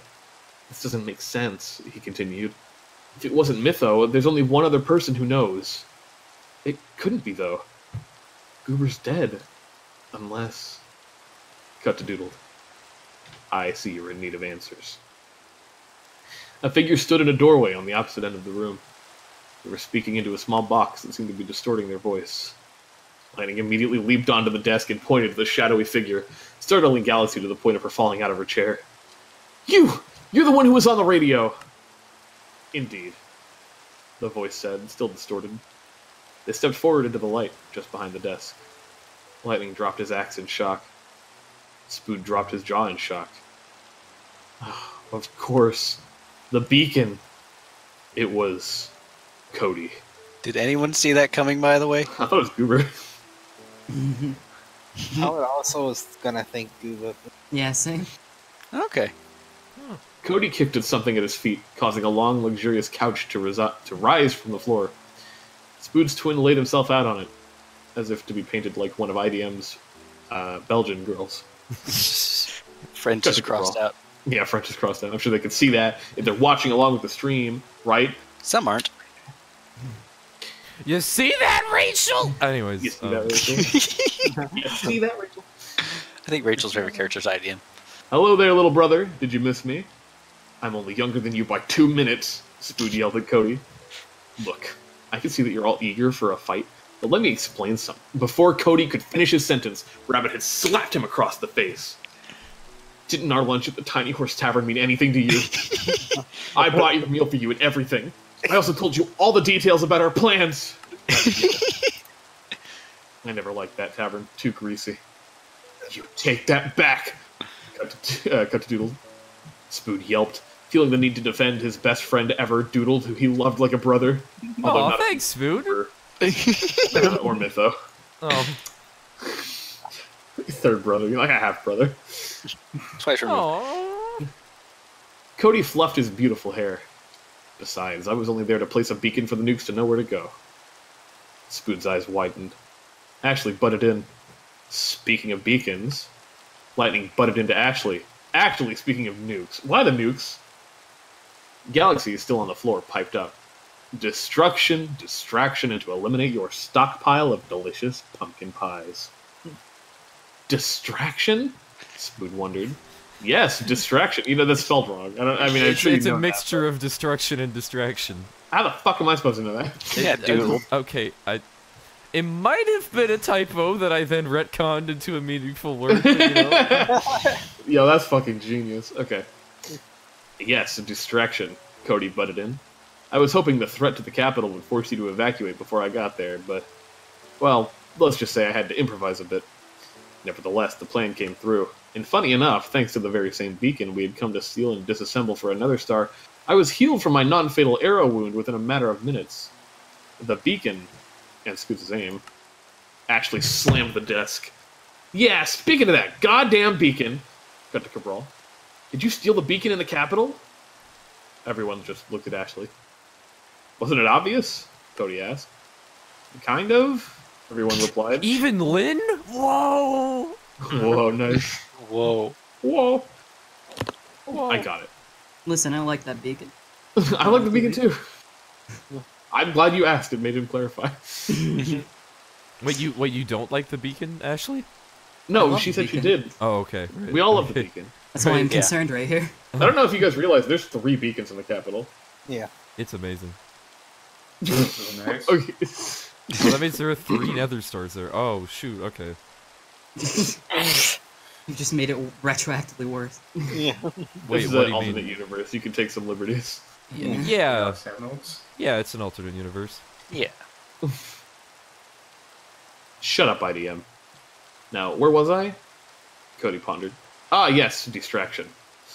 Okay, I know that this might be rude of me, Rabbit so rudely said, interrupting the villains, but it's fucking distracting. You Americans are the worst. England is my city. Thank you, Lars, Rabbit replied. Wait, this is all a distraction. Fuck you, Rabbit yelled in the background. What the fuck I is don't even know if going it- on at this point? I don't know. No, it's because of the spelling. You wrote it as distraction, God, so I... shut Okay. I wrote it as This book distraction. was just literally nothing happened. Hey, Pretty dude, much. it was a huge reveal. Cody's still alive. Yeah, I get it. Whatever. You're keeping us here while your machine warms up. Spoon pointed to the switch in New Galaxy. IDM started slow clapping, unsure what to do. I love it. You're too little too late, brother. When this machine goes off, the world as you know it will, cut to doodle, turn to stone, and a new one will be built from its life force. Spoon took a deep breath. My boy, he said, hands clasped in front of him. What the fuck are you talking about? More importantly, Ashley said, taking quick steps to the door, we need to get the hell out of here and stop that machine while it's still charging up. Wait, Galaxy said, sweating on the floor. You can't. You can't actually stop it. Your sweatiness proves my point for me. Come on, let's... Ashley was butted in on again, but this time by another figure that appeared behind them. Mytho, Lightning said with anger. Mytho, Spoon said with sadness. Cut to Cabral. Cody jumped up out of his couch, his hand reaching inside, pulling a sword out. Landing on the ground, his arm extended the sword to Lynn's neck. Now listen, everyone. Fucking morons are going to die one way or another, by the machine or by me. Shit! Lynn said. That's her first word. Yep. And with a swift slice, Cody cleanly cut Lynn's throat. She fell to the floor, grasping her neck. Oh god, no! Firebolt screamed. Justice! Rabbit lunged forward, swinging an axe at Cody. Ashley reached around her back, aiming a mining laser at Galaxy and firing, hitting her square in the shoulder. Even in my militarized state, I could not decide who to stop. First and last words for Lynn. First and last. Lynn says whoa 10,000 times and then says shit and dies. It's the curse, I tell you. Hey, Ashley, you mind if we swap spots? Sure. I'm gonna go find a feather to make one more book because I need to make one last copy. Ashley for 15. Yeah, two more Thank two more you. books. So. No, Do you have a I'm not feather around doing here, this, by the way, actually. Cody? Not off the top of my head, but I'm sure you can find one somewhere. Okay, there's You probably a want Nick? chicken wandering around. So now I'm not sitting next to Ashley. Aw. Well, you can move. Well, there was a chair here. Yeah, there's a chair here. You can. Ashley, you can move over here.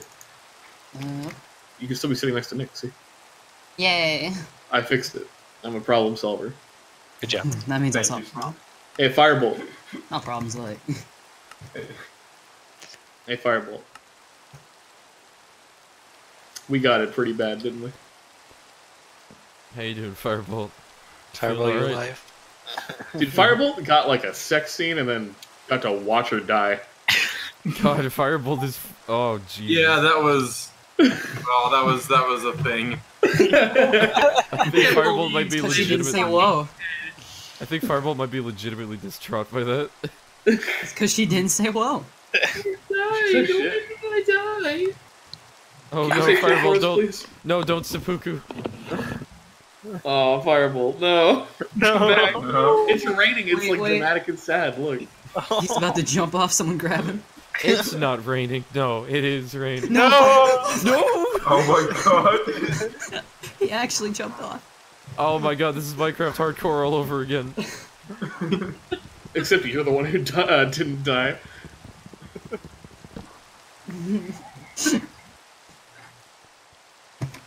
Wait, we had a ladder on the top this whole time? Mm-hmm. Why were you taking the stairs all these times? I don't know. Trying to get a good angle of you guys. I'll put a seat here.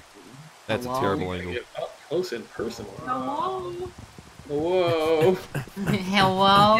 I guess I could have been worse. I could have Oh, said Ashley, no. Ashley, I instead needed. of hello every time. That's true. Dude, fucking Fine, in the dude. story, Frog is like a criminal mastermind, cool, calculated, methodical, serious. Look what he's just posted in shit posting.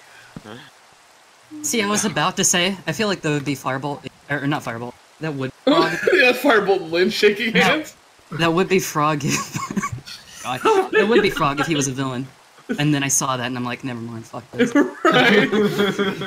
You just spit in the face of that idea. Yeah, that's Firebolt and Lynn, there you go. So And then what his are arms everyone's got thoughts, broken? by the way, of the entire story? Poor Lynn. That was So, of the people sitting here, Nick wasn't even in the story. Yeah. Ashley's alive, Doodle's dead, General's dead, I'm I'm dead. alive, you're alive, Firebolt, Lynn's dead, Cabral's dead. No, they have a pretty good mix of people who are alive and dead here, so. I like that you don't kill off characters constantly. well, So Well, I when we mean, do, you there's a know. bit more impact. Well, it's At not the as bad. begin- It's not as bad as Homestuck. yeah. Well, you can say that about a lot of aspects of the story. Early on, at the beginning, he was killing off one a book essentially. Yeah. It was a lot like Minecraft Not Hardcore. anymore. Alright, It's- I'm starting Direct Files 14. So, that, I'm making buckle one. your seatbelts. Yeah. Oh my god, no, wait, who's in the corner over there? Oh, what? Oh, hi, Cabral. Hello. I'm just making a copy of 15 Your for word comes out from the Ashley. shadows. Oh, okay. I was here the whole time. Alright, And the then Rock kills us. Files, Part 14. Mike_drop.exposition. Pass it on, number 1.14, featuring Cabral and Doodles. That choice, however, would not be of my own will. The room erupted in a flurry of violence and action. Galaxy grabbed her shoulder in pain, soon realizing her arm had actually been completely blown off. Oh my She God. grunted, "Shit!" and stumbled behind a desk. "I trusted you, Cody!" Rabbit screams. Hey, Rabbit's actually the dark horse in the story, man. He got to he had no one to lose, so he lost his only friend. It's true. Rabbit screams, swinging his axe relentlessly like someone trying to break down the door at a Black Friday sale. You and I shared pie, dreams, and girlfriends. Didn't that mean anything to you? I'm surprised you call yourself a detective. Cody smirked, his blade blocking Rabbit's arrows like clockwork, or Rabbit's blows. You should have just stayed in that damn museum of yours. Got to doodled. Hey, IDM piped up. Not to be weird or anything, but I'm just gonna go and stop the machine from activating. Ah, shit, Cody said, casually knocking Lightning away before leaping out of his couch and heading for the back door he came in through. Justice! With a lightning strike. Oh my Let's go. god, dude. Oh my god. Oh, man. Beautiful, That was awesome. Dramatic. beautiful atmosphere there. The world knows. Lightning charged after. Lightning charged after him. God. But the doorway was quickly blocked by a shadowy figure. Another figure covered the front door, holding his head in pain. Scoots. Lightning held the axe up menacingly, while Scoots held up the other axe. Froch stood, blocking IDM's and Firebolt's way, still shaking his head in pain. Spood quickly formed an idea. CPT! Small penis humiliation! Inspired by his code words, Lightning expertly led Scoots in an axe battle away from the back door. This gave Lars enough time to carry Spood through the doorway to go after Cody. Ashley had her laser pointed at Galaxy's head. Any? Cut to Cabral. Last words? Or any last requests? Just one. Die. That was like 3 words, Ashley replied. What? Galaxy asked. Never mind. Quickly What? taking advantage of the stall she made, Galaxy reached into her coat, pulling out some flint and steel. Maybe it would have worked if she said any last words, and then she said Yeah. one. But it was requests. Yeah, that was just weird. That just made me look Yeah. like an idiot. It was supposed to be it was supposed to be words. I forgot to change it back. Oh well. Yeah. Like, I saw what you were going for, but it Well, kind I mean, I guess it kind of makes sense that it's just really awkward and dumb because that's how Yeah, we would they're be just like like, in wait, real life. huh? Like, if we tried being this cool in real life, that's what we would end up as. Just Stumbling like, everywhere. fuck it up. I don't know about you guys, but I would be amazing. Oh yeah, absolutely. I'm a natural built badass. Well, okay, I don't know about built, but you know. Wow. You want to Oh. fucking fight me in the death arena, Doodle? No. That's what I fucking thought. Some flint and steel. She quickly set the in front of her blaze, catching Ashley off guard. Ashley's reflexes kicked in, and she pulled the trigger, blasting Galaxy. Shit! Ashley screamed. Guys, we have to get out of here now! Why? This room is burning up faster than my hemorrhoids! But why? Wait, Ashley has hemorrhoids? No. I don't No. I don't no. know. I was Okay, just making no. it dumb. No. Cannon. No, Making this it is dumb. alternate universe. This doesn't apply everything. Yeah, it was just a dumb joke. I don't know if you All that did means is that if Ashley gets hemorrhoids in real life, we have to end up killing a lot of people. Probably will kill you. Thanks, I feel comforted. Cut to Doodle. Froge approached IDM, a wary grin on his face. I'm not afraid to kill those who try to meddle, those who know too much. General was one. Are you? IDM plopped Firebolt onto the floor and assumed a battle stance. As Froze shot arrows at IDM, who swiftly dodged each one like the buff Belgian ballerina he was, Firebolt slowly crawled towards Lynn's dead body. The ever-increasing blaze was in his path, but he didn't care. As his body was engulfed in fire, he gripped Lynn's limp hand one last time. "Whoa," he whispered as his life finally faded.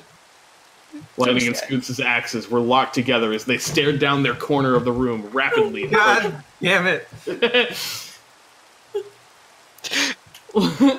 Lightning! Ashley shouted. You actually like... Oh no. You okay? Kill his ass already! We need to get back to Duroc and stop that machine! I'm kind of bust, Ashley! Lightning yelled back. Ashley made a move for the back door she saw Spood, Lars, and Cody run out of. She had hoped to catch them before the machine goes off. Someone had butted in front of her, though, halting her motion. "Mytho," Ashley said, "I'm not afraid to kill you if I have to, but you need to snap out of it. Galaxy's dead and you have no orders." Ashley raised her weapon towards the Mytho, finger at the ready, and here eyes locked on. Nice. That was 2 wrong words in a row. That was so bad. With reflexes faster than Sonic, Mytho grabbed Ashley's mining laser, crumpling the gun in his grip. "How the fuck are you this strong?" Ashley shouted. Mytho flung the laser center room, causing it to explode. Cut 2 doodled. The explosion fanned the flames even higher, causing them to nip at Lightning and Scoots. Scoots was basically a ninja, so he ran up the wall and front flipped over the fire. Lightning narrowed his eyes. Lightning dove through the fire. "Stop dropping justice! Stop dropping justice!" he mumbled to himself as he rolled around trying to put out the flames. When Lightning stood, Scoots had already left the back door, and Ashley was being held up by the throat and Mytho's vice-like grip. "Now I know what you're thinking, Katakral." Ashley coughed. "Should I crush her windpipe?" The answer may surprise you. But quick thinking took over, and she kicked Mytho's knee. "Ow!" Ashley winced in pain. "Are your legs made of metal?" As if on cue, the flames engulfed Mythos' sandals and knee-high socks, slowly eating away at them, revealing a metal sheen beneath them.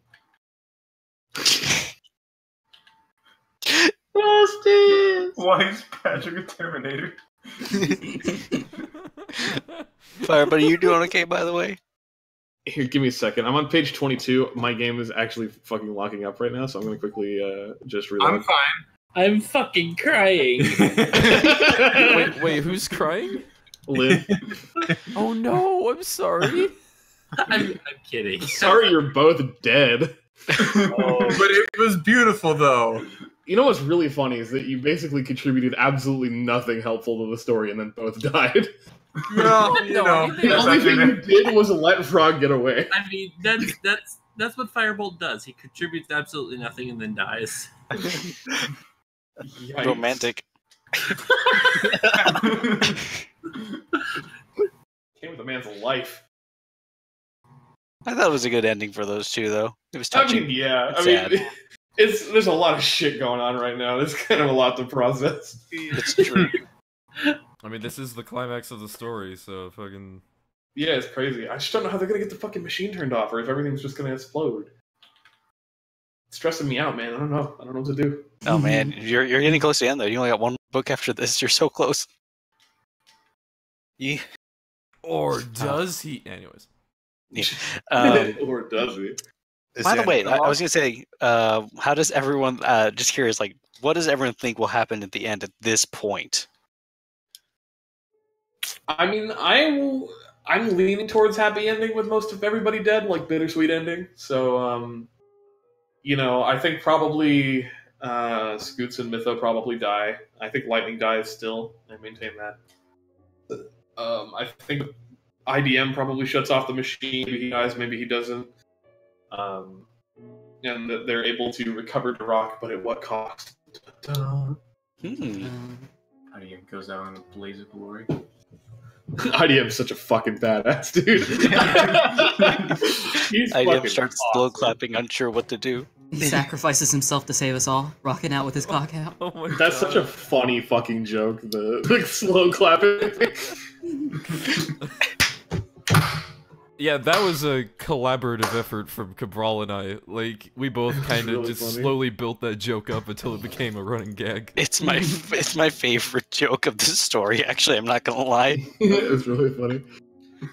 Leaping through the air was Rabbit. With a mighty swing, he struck Mythos' arm Oh, with you the didn't axe. read the justice exclamation did. point I at said 112. Justice at 112. Or also, Justice at 112! With a mighty swing, causing his grip to loosen for a brief moment, allowing Rabbit to free Ashley, and they both rushed out the back door. Cut to Doodled. IDM, as he had been all this time, was still dodging and leaping all around the room on his bounding Belgian boots. Hold still, damn you! Froge muttered, unable to land a hit. Eventually, Froge landed a perfect hit on the back of Mythos' head, causing him to collapse to the floor in pain. Ah, shit, Froge said, giving up and finally deciding to run away from the flames out the front door. IDM was faced with a decision. Try to get Mytho out of the burning room or leave him to fry. IDM chose to get to Cabral, grab Mytho, and rush out of the back door. Come, my fully dressed friend, IDM said, picking him up. Holy shit, you ain't done! IDM struggled and slowly made his way to the back door. On the other side of the door was another portal. Here we go, he gulped. Meanwhile, the large room echoed with hissing and the clanging of metal. Spood's ears were looking to pick up another sound, though. He'd lost track of his traitorous brother and was listening for him. Cody, let's talk this out. I know you've murdered a few people, and that's all fine. We'll just have a court case, and... That's the problem with you, Spood! Cody's voice rang throughout the large, darkened room. Always trying to boss people around, barking orders to make sure everything is neat and tidy. Yes, we all needed order. We were just wandering through the wasteland once we got free of that bedrock tomb. Order is what built our cities and kept us together. Yes, but you let it go too far, Spood. Choosing who or who shouldn't live in certain lands, getting personal information, giving Cabral more power than he knew what to do with. Well, Cabral may have been a mistake, but this is why I made this machine. This is what we all needed, a fresh start. Cut to Doodled. That sounds dumb, Lars said, grunting under the weight of Spood. Why can't you just trust me, Spood? Cody continued. We are twins after all. You're not Cody, Spood stated bluntly. Lars had ended up walking back to the main room, where Cody was fiddling with the machine alongside some Villaglers. Cody spun around at the accusation. What? You had me going for a while, Spood said. But Cody doesn't cuss. Cuck. Cody stopped fiddling with the machine and looked down at the voice changer that had somehow stayed in his hands this entire time. The Villaglers picked up the slack on the machine fiddling. Drop the voice, Cody, Spood commanded. It's too late to stop this, Spood, Cody mumbled. Then at least tell me the truth, Spood said. Lars walked towards Cody, still struggling under Spood's girth. Cody looked up, glaring daggers at the both of them. You don't deserve the truth! You can't even handle the truth! At that moment, Scoots ran into the temple's main room, followed closely by Lightning and Ashley. Cut to Cabral. Can you hurry this up, Spood? Lars groaned. You're really heavy. Spood's eyes lit up in sudden realization. His hand reached into his packet, grabbing the secret box. Goober? What was that? Lars asked. I couldn't hear you under your weight. Is it really you, Goober? The room seemed to fall silent around Spood, his eyes looking onwards to the man before him, unsure of reality. Cut to Doodled. It's not Goober, Scoots said, still wielding his axe. Scoots walked up to Cody proudly, angrily staring at Spood like a petulant child. Come on, Dad. You know what your brother looks like, right? I mean, I remember what my uncle looks like. For the last fucking time, Spood began, not even hiding his irritation. You're Cody's son, not mine! That's not what Cody's been telling me, Spood. And Cody's always right. No, said the voice. A voice both familiar and yet... A voice both unfamiliar and yet oh so familiar. Cody had dropped the voice modulator, leaving his bare voice to be judged by all. Spood's eyes did not widen. I thought you died, Goob, Or shit, I thought you died, Goob. When we all expected Goober, we were technically right. Yeah, it's true. Much to the horror of Scoots, and Ashley and Lightning, Cody peeled back his face to reveal, cut to Cabral, the handsome face of Goober. Wait, man, Rabbit said. Jinkies, Ashley gasped. What's happening? I can't see or hear, Lars said, being consumed by Spood's body. You lied to me? Scoot's voice sounded deflated. Tears welled up in his eyes. This whole damn time? I've been nothing but loyal and... Before Scoots finished his sentence, a shot rang out, penetrating his chest. Goober held a mining laser in his hand. Smoke caressed the barrel of the weapon. All I wanted was a fresh start. Nice voice. Cut to doodled. Goober said, stroking his fingers back and forth on the long, hard, thick barrel of the mining laser. Scoots fell to the floor, grasping for air. Spood also fell to the floor, as Lars was so startled by the blast that he fell over, Spood landing on top of him. Goober stared into Scoots' tearful eyes as he passed. You're nothing more than a madman to me now, Scoots. No, said Lightning. Lightning, axe in hand, was visibly charging up. You're the madman here. And I will bring you to justice! However, right as he took his first step, cut to Cabral, he tripped and fell face first onto the stone floor, his axe flying through the air, landing somewhere behind Goober and Spood. Don't you move! Goober shouted. I will kill you all if I must. Why wait? Ashley pestered. You've already got us here, why not just... A shot rang past Ashley, singeing her hair and part of her ear. Shut up, Goober plainly stated. I've had enough of your jokes and witty commentary. I will be making myself a new world. A world with a fresh start. New treasures and no authority to hold me down. Goober, listen to me, Spood began. Cut to Doodle. Whatever you think is in this other world isn't worth it. I opened my eyes. I could feel my weight being jostled around. I looked down. Whew. Something wasn't right. Oh, the To be last continued. book. Are you Who's ready guys for the Rock ready? Files number 15? Are you guys fucking ready? This is Cabral and It's I's the life climax. work. Oh shit, Ashley, whatever. I'll just stand. Whatever. What? I want What to is get the perfect ending No, you angle. can have it if you want. No. Sit back down. I just want to get the perfect ending angle of everyone. Just fucking. Whoops, did not mean to do that. Here, Okay. I will stand. Since Do you we want have my enough- story anyway. the middle is blocked off by the book, so it's I don't know. I Okay, like whatever. that you quoted that, Doodle. What? Frog, Frog? Frog thing? I thought he would make a perfect criminal mastermind. I saw what he posted and shit posted. It's true. The end of it all. The Duroc Files, Part 15. The death of the last of the end of the IDM penis jokes. Pass it on, number 1.15, featuring Cabral Doodle.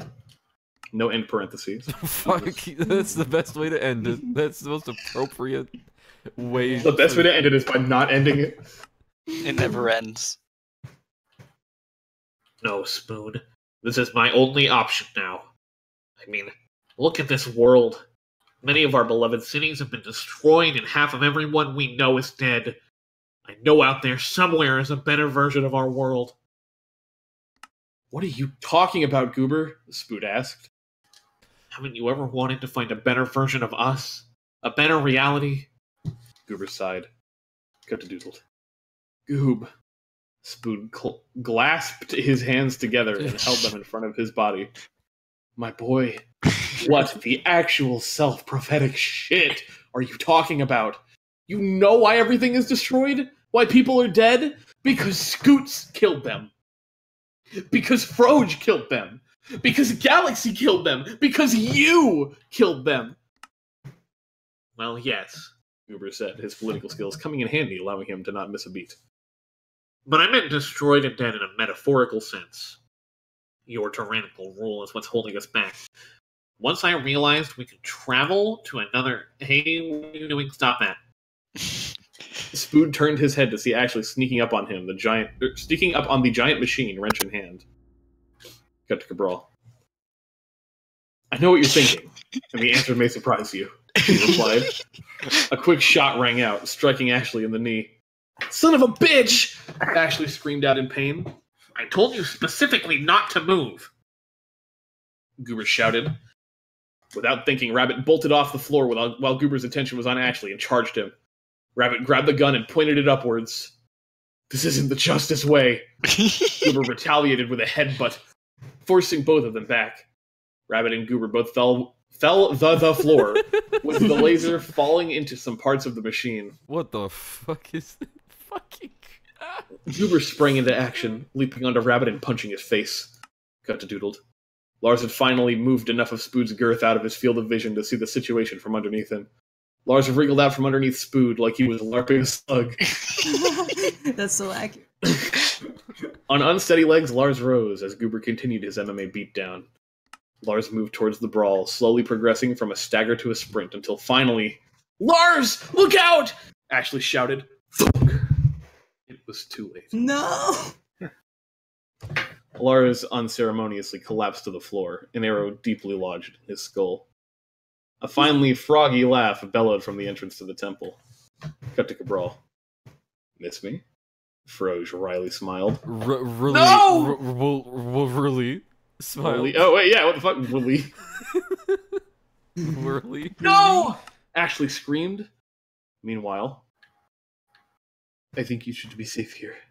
The not French IDM stated. As You were in opposed to the hallway, French idea. away from the action. Not too far, though. IDM could hear the screams through the walls. Mito, I think you'll play the largest role in all of this, IDM stated. I'm probably not going to see you again. And I know I didn't know you all that well. But take care, my friend. With that, IDM ran down the hall in search of the others. Cut to Doodled. Lightning was bobbing his head with all of his might, trying to avoid Goober's strikes to the head. You and your obsession with justice? Goober finally landed a hit to Lightning's jaw, knocking a tooth clean out.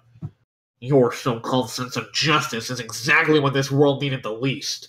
The brutality, the senseless nature of it all. Another strike. Lightning's nose was bent in two directions at once. Froge stepped close to them. I can attest to your brutish nature, you and Spood. Froge glanced over at Spood. He did not notice Spood's slow attempts at crawling to the axe Lightning had lost. Froge, Goober said, pinning Lightning down. Can you find the mining laser? I think it fell somewhere in the machine. Cut to Cabral. Certainly, after I dispose of our friend first. No, Froge! Goober shrieked like a soccer mom. You leave him for me! Get the laser! I'll take care of Rabbit. Then Spoon is mine. Do what you want with the rest. Froge grimaced at the command, but obeyed. He apporached the machine, eyeing it up and down in search for the lost laser. Goober stood up over a bloodied Rabbit. Where's your justice now, bitch? A lot of them say bitch whenever Cabral takes control. Goober spat on Rabbit. Looking around, he found the axe Scoots had near him. You know, Rabbit, I find it kind of funny, Goober continued. You had the best chance to discovering me in the Tiny Horse Tavern, and yet here you are about to die. Goober walked over to the broken man that lay before him. Any last words? Justice will always prevail. Not in this universe, bub. With a swift strike, Goober was suddenly kicked in the face by IDM. Goober went flying sideways and into his machine, dropping the axe along the way. Cut to Doodled. The Velaglers started writhing around in panic as the machine began to buzz and hum far louder than before. IDM stood proud and naked, the form that gave him the most strength. He didn't like to break out his ultimate weapon like this, but in this situation, he had no choice. As he was posing, Froge shot him in the back with an arrow. IDM turned, his rage causing his thunder rod to grow an inch a second. He charged at Froge, taking another shot to the shoulder before leaping up and slamming his beefy boy bus into Froge's face, knocking them both down. Cut to Cabral. Froge began suffocating from IGM's Belgian hood as it crushed in his chest and continually grew. Goober rubbed his head. Did I just get hit by a hot Belgian waffle? Beautiful. Rabbit coughed, slowly trying to force his body to move and stand up. After a few seconds, his legs shakily held up his body. He limped on over to Spood. Hey there, friend. Need a hand? Spood looked up to see Rabbit. That would be nice, yes. Cut to Doodled. Lightning reached down a hand to Spood. Spood reached a hand back up. Spood pulled back, receiving Lightning's entire arm, blood spilling out all over the floor. As Lightning shouted, Spood looked up to see Goober standing still, a look of feral enthusiasm plastered across his face. He held an axe in his hand, freshly dripping with blood, the same blood that flowed from Lightning's brand new stump. Spood stared into Goober's eyes. He could barely even believe that this was the same Goober he had known for years, the same Goober he had mourned. Goober's attention turned back to the machine as he ignored Froge's muffled cries for help, now instead fiddled with the machine like he had never fiddled before in his life. I can still get this to work, he muttered to himself. Cut to Cabral. Rabbit, no! God, please, no! Spood cried, trying to apply pressure to his friend's arm. Goober, what the hell happened to you? When did this all start? Spood quickly grabbed his shirt, tying it around Rabbit's stump. You know what, Spood? I have no need to say anything. The machine began to whir louder, and light was emitting from parts of it. Which parts? We don't know. Parts. Parts. I'm just going to end this here and now and take my leave. As Goober swung the axe down onto Spood, a loud clang rang out. Spood opened. The first open's not supposed to be there. Spood fearfully opened his eyes to see a metal arm clashing with the axe. Mytho? Relief befell Spood. Cut to Doodled. Goober retracted the axe. Mytho! Oh, whoa, what's this?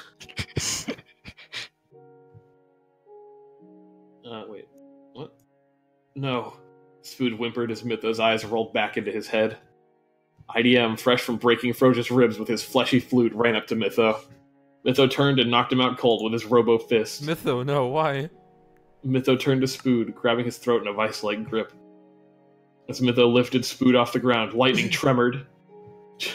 Justice! He mumbled, picking up the axe he had tossed and hitting Mytho's leg. It bounced off Mytho's leg with a clunk. But that was enough. Spood freed himself, reached into his pocket, and pulled out a small box. Mytho halted. Mytho, Spood began, opening the box. Pull it. Pull the string. Please. Cut to Cabral. Mytho's mind wavered, a sense of himself beginning to return. I have truly awakened. My time to finally return to who I once was. No longer was I bound to the chains that had held me back all this time. Now I knew who I was. I reached into the box. Nestled inside was a small white string. I did as Spood told me. I pulled the string. The small box opened a secret compartment. Inside the compartment was a photo of Goober and Spood at the Christmas party. Spood, I'm sorry you had to go through all this. I'm going to do my best to make it better, I promise. I could feel my legs whir as I turned to face my old master for the last time. Ooh. Why isn't this working? Goober exclaimed. Because, Mytho stated, my love for Spood is stronger than your mind control. But there's literally a chip in you, it's the machine! Goober shouted. It's supposed to be more of a pause, like, but there's literally a chip in you, and then like a... Oh, okay. But there's literally a chip in you. That too. It's the machine! Goober shouted, glee filling his face. It must be affecting the electronics in your body! I saw the Velolgers and the Velaglers running and panicking as the room was violently shaking. Goober! I shouted. Our fight isn't over yet! Cut to Doodled. No, I think we're about done fighting here. Spood watched as Mytho's legs flailed like a Bethesda glitch. Mytho face planted and was knocked loopy. Spood, Goober said warmly, hand outstretched to him. I think I misunderstood you. I think I made a mistake. You fucking think? Spood shouted, trying to walk towards Goober. However, the shaking had gotten so intense that Spood fell to the floor instead. Why did you lie and say that it ends in this book? Oh no, it does. There's 5 pages. Yes. It ends. Over the sound of Ashley's panicked yells and Lightning's cries for justice, Spood could hear a different sort of machinery whirring. When he stood, he saw Goober standing in what appeared to be a glass tube next to the machine. Spood, he said, I have a button here. I can press it, and you can join me in the next world. It's a different Duroc. A better Duroc. One where I will work my way into power. Like a vice advisor or something. And, well, your show of friendship and love. I think I misunderstood you. But it's too late to change the world back. The machine may bug out, but this world will likely be sucked free of life, turned to stone and so on, and will offer you a choice. You can stay here in this doomed world, or join me in the alternate timeline I worked so hard for. I had no control. I had to simply lie and watch as my one and only Spood got to Cabral, lowered his head. As if I'd fucking join a cuckface McGee like you, he shouted. I would rather die with my friends than live in a world with you. The machine whirred and roared, and in a bright flash of light, the world fell silent. Goober had vanished, and Spood huddled with his friends. Thank you for all being there with me. It was time for a new start in a dying world. The end. Woo! That was an uplifting ending, wasn't it? What a downer. Fucking A. Yay. That fucking Goober voice like hurts my nose. I gotta pinch We the all died. right way. It was dead. So I've got some conjecture I need to... Go right ahead. Go right ahead. Okay. So the ending of the story, that implies that Goober goes to this world, right? Like the one that we're in now. It's not just implying, this is an actual biographical documentation of Goober's past Say how life. you know it's not the truth. It's the truth, Spoon. We gotta get it out of Goober. I've known it all along. I'm sorry I lied to you all. I'm sorry that I said he was a friend when we were doing the debates. He wasn't a friend. He was the one who caused this.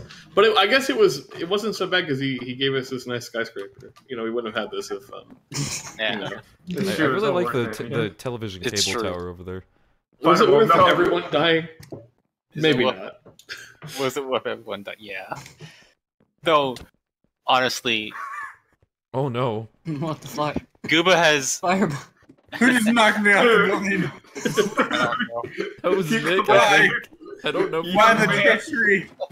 And then everyone funnels down the ladder. Yeah. No, Honestly, Ladder I go pals. up the ladder. You better get out of the way. You're gonna get fucking pushed off. Honestly, it makes sense though because Goober is the one that constantly talks about wanting changes, you know, stuff to happen. can't see. Yeah, you did a good job. You too. Yeah. I hope Sorry you that had it wasn't a fun more making it. positive, by resetting it. uplifting ending. It was kind of dark. It was very dark. I mean, we Yeah, literally all freaking died. Well, at the same time, who's to say that's the last time we're gonna touch that story? Oh, Mm, I know for a fact that you are a brawl and you will never ever let anything be finished. yeah. mm. It's true. What I the? was gonna What mention is? What is something all about this? that. What is all this? This is just Fun. for Oh yeah, smooth Mytho was to, showing like- off the terracotta. Yeah. Don't break Oh, it. Terracotta pie. But These I'm are curious. all the possibilities So, to make, Rachel, Rachel, other what did you books. think of the story? Assuming that you actually bothered Yeah, I was gonna to. say we should have like a book club sharing. What were your thoughts on this? Yeah, Rachel, Galaxy. What did you all think? What? Wait, these have like arrows on them. What are these? Are these terracotta? These are purple Oh, ones. these are DDR things. Oh my gosh. Nice. So, wait, what is terracotta? Okay, so I have a couple of questions about the book that I'd like to get answered. Okay. Okay. So, did Cody die, or like was it Cody in the capital when they met, or was that Goober? That. Oh shit! I think. Oh, okay. That was a line I meant to put in there. Basically, he killed Cody and disguised himself as Cody. That was basically. Was the gist of that it. during the capital thing or before? No, that was before the book even started. That was like way beforehand. Okay, that Yeah, was just, okay, it's okay. hinted at with Goober talking about Lightning. You were the closest to being able to actually do this when we were at the Tiny Horse Tavern. Okay, so it was him the whole time. Yeah. It was me, Austin. It was me, Austin. Ooh. It was me, Dio, all along. So I'm curious. Who's everyone's favorite character, by the who way? is Scoots' dad? Oh, Scoots' dad is Cody. Okay, it was Cody. It was Cody, but he was tricked by Cody into thinking he was mind washed into thinking it was you in order for him to have daddy issues with you. Right. Okay. I mean, okay, here's the thing with a story that's like 80% improv, like, you know, there's gonna be some weird shit in there, all right? Well, I was just trying to like pick it apart, you know. We're doing our book club shit, so. Yeah. Fair point. Fair point. Does anybody else have any questions, comments? We did concerns, try to queries? tie I want up. to know everyone's favorite character. We did try to tie yeah. up all the loose ends by the end, so. Yeah, I know. It kind of went a little fast at the end, just a little. Yeah, we definitely kind of dropped to the more like poetic, quote unquote poetic kind of stuff. That Lynn was my favorite character. That's fair. That's actually a pretty good choice. Lynn's definitely up there. I can't not love IDM. He was perfect. Everyone was gonna say IDM Well, we or kind Lynn or of felt, something. I kind of felt Yeah. like we owed it to IDM, mostly just because like we just kept shitting on him throughout some of the earlier books. So we're like, you know what? No, he's gonna be the biggest badass ever. Hell yeah. That was good. I kind of liked Firebolt, or not Firebolt. Oh, Firebolt was good too, but Lightning, because like he was just constantly getting fucked over, but he's like, no, justice. Justice will prevail. Yeah, he really got fucked over a lot in I the respect story. it. I'm actually surprised that he was technically alive at the end. I mean, I Yeah. really thought he was going to get like explicitly killed off. Yeah. I can't wait for the next book where it's like in a apocalyptic the rogue. It's And, like, Fallout Duroc. It's Fallout Duroc. Yo, let's go. Question. Let's go. Question. I don't know if I missed it, but what happened to Ashley specifically, or is she also there? So She got shot in the leg when she was trying to stop Goober, but I don't Yeah, think so they basically went But back. I did die with the rest of you. No. Well, okay. Well, one of Ashley's legs are fucked, but she's still alive by the end. So Ashley survived. Yeah. okay. Yay. I was thinking like, I thought it was weird that like our limbs just kept on getting fucked up, but it didn't really change anything. Yeah. But it's because they just kept forgetting. Who I was just like, walking well, around no. on his broken ass leg? there's no like fucking production Bible, so there's nobody who has any idea what limbs We are broken at remem- any given moment. Well, that was definitely true for the beginning and middle of the story for sure. But like we tried to keep close track by the end of it, like who. Yeah, I was about down, to who say was- I got my leg fucked, and all I did after that was fucking scream in panic. So yeah. Like, Yeah. I was the one to kill Galaxy, which is nice. And technically, by that the feels end of the- fitting. So yeah. I have another question. Why was Mytho a robot? Well, because if at the start of the story, in one of the early books, when it's from Mythos' point of view, there's some lines from Galaxy where Galaxy's just like, "I'm good," and I will where- rebuild you. Yeah, where Mytho, Right. yeah, and Mythos just like, "Why do I not have?" Okay, any so legs? Mytho was the one who got crushed by the boulder. Yeah, and Mythos like, "Why do I not have any legs?" And Galaxy's like, "I'm gonna rebuild you." Yeah. So Mytho was a first-person point of view the whole time. Dude, Galaxy got fucking executed. Like, Yeah, I pretty- shot her straight in the head. It was Fucking pretty brutalized. unceremonious. Like Ashley. Funny Did I thing- kill anyone? You killed a Vilagler, I think, or a Villager. That sucks. I wanted to kill someone for real. Everyone else got to wait, kill someone. Yeah, wait, hold on. What? I didn't kill anyone. I kind of want to tried keep track of the someone, kill. but I don't think I didn't even exist. I want to keep track of the kill count in this because I feel like Spood had to have killed somebody, but I don't remember I who. didn't Probably. kill anyone either, and I kind of Let's see. got Froge What's killed. funny? Yeah, Froge probably had the highest kill Well, count. General, you caused Cabral to Yeah. die by Froge missing you and killing Well- killing Cabral. Well, that's still Froge killing him, though. But that's Yeah. still Froge. Was it Froge that slit Lynn's throat? No, that was Cody. that That was That Cody. was Cody. That Okay, was, Cody that was was. Goober. Yeah. That was Goober. No, that as was Cody. Goober, yeah. Oh, That yeah, was Goober as as Cody. Cody. Yeah. Yeah. That was Cody Goober. Fucking Codoober. Scoots killed Doodled. I like that we're just bouncing around on this terracotta while we're talking. It's really fun. Someone- Yeah. It's weirdly It's therapeutic. engaging. It's I very don't therapeutic. think- I think I'm coming down off the endorphins. Like, Yeah. I don't think you killed anyone, Cody. I'm like almost. But again, like, We've seen the ending. It was a start in a dying world for them. So by that sound, you could probably assume we were going to touch it again. So, the question yeah, is, I knew by the point where I got to page 45 and it wasn't resolved of the last book, I was like, this is either going to end like really fast with like sequel potential, or it's just not over yet for real. Yeah. I kind of figured what was going to happen was like all the bad guys are going to die except for he was gonna get away and start a new fucking like cult or something. Technically, the people left alive by the end of the story are Froge. Technically, his ribs were just crushed. He could be dead, but it's never been explicitly stated. IDM, Ashley, Lightning. Dude, Froge took a fucking arrow to the face, and his fucking ribs have been destroyed. Like, Well, it was an arrow in the nose, you know. He's just getting some nice cleaning, digging for gold and all that. I want Frog to come back as a computer like GLaDOS. Oh my I mean, God. his personality so far fits it. Like, Yeah. he wouldn't be that different.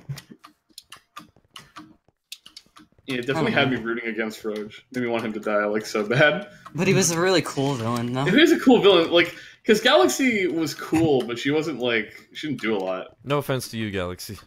She did completely fuck up Mytha. Yeah, that's true, but I mean, it was mostly sort of like, the actual screen time the Galaxy got was super underwhelming. Also nukes. She kind of just monologued. Yeah, But that's she kind of was fitting, though. I mean, I'm not saying it's not fitting, but I don't know. Funny thing, Like, really, Frog, Scoots, and Goober really pulled their weight.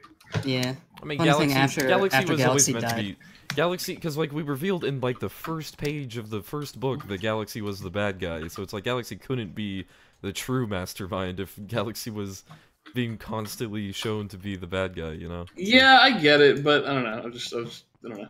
Maybe ahead, we what could were you have done saying, that, Ashley? have the double I was twist. saying after Galaxy died on the stream, she immediately messaged me like, if I had to die in any way. It would be just getting fucking, like, ISIS execution by you. Yeah.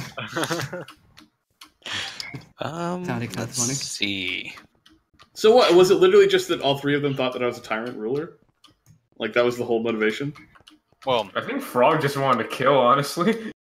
Yeah, Frog has, like, Just a some psychopath. bloodlust shit going on. I think Scoots was tricked though. Actually, was. Yeah, Scooch was tricked. Froge was kind of in that Well, it was mindset. like a mixture of being tricked and also being brainwashed for Scoots. Yeah. wasn't it? Yeah. Like, Yeah. Yeah, it was a mix of that. And then I think Doodle had a better answer for Goober's exact motivations because it was kind of like that, but there's a little something else to it.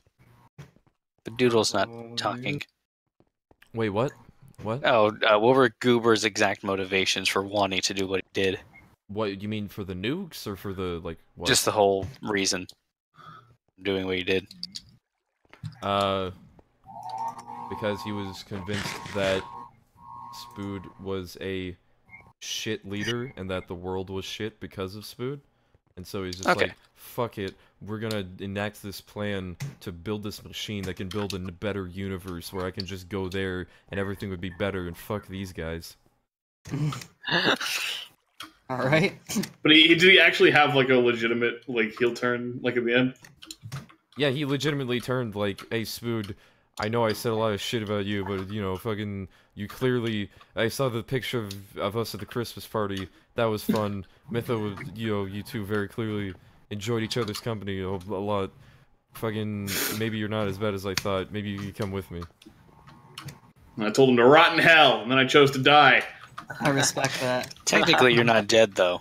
Well, you know, I Dun, chose dun, to die very dun. slowly. Yeah. Die soon, essentially. Nobody even talked about the fact that Firebolt and Lynn died. I don't think anybody gave a shit. Oh, I thought. I would have cared. In the if I was context of the written story, I would give a I'm- shit if it happened for real. I'm very proud of how I wrote that segment. I feel like I wrote that. I feel like I tied up their storyline about as well as it could have been written. Yeah, it was really nice. I mean, like, it was very dramatic where he, like, slowly just crawls over and dies. Oh, It's pretty good. Fuck That that. actually honestly almost got me crying. Aww. no. Plus, you have to remember, like, we were kind of, like, hammering out the plot itself, so somebody couldn't dwell on with how much we had left. So, like, to what level was this improvised at the end?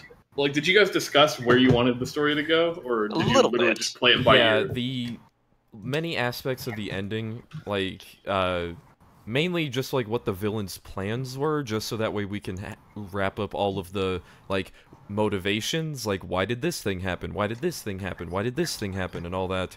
So, like, you know, I kind of figured all those out and wrote all those down to make sure that the villain's motivations weren't too stupid. They're still pretty stupid, but at least they weren't too stupid. Yeah. You, I mean, There's they make still some sense. level I of just fun. wasn't like we didn't get enough time to get really sold on the villain's motivations because there wasn't anything in the text up to that point that would have suggested that Spoon was like a tyrannical leader. Exactly, that's the point. He was crazy. He thought Spoon was tyrannical leader, but Spoon's Well, the thing actually... is, like, they should have had a point if it was like more than one of them that believed this to be true. Yeah. Yeah, fair point. It's a good book club, yeah. you did good with what you were I'm not doing. trying to bust your balls. I liked it. I'm just. Oh, you no, know, no, I'm you make a trying very good point.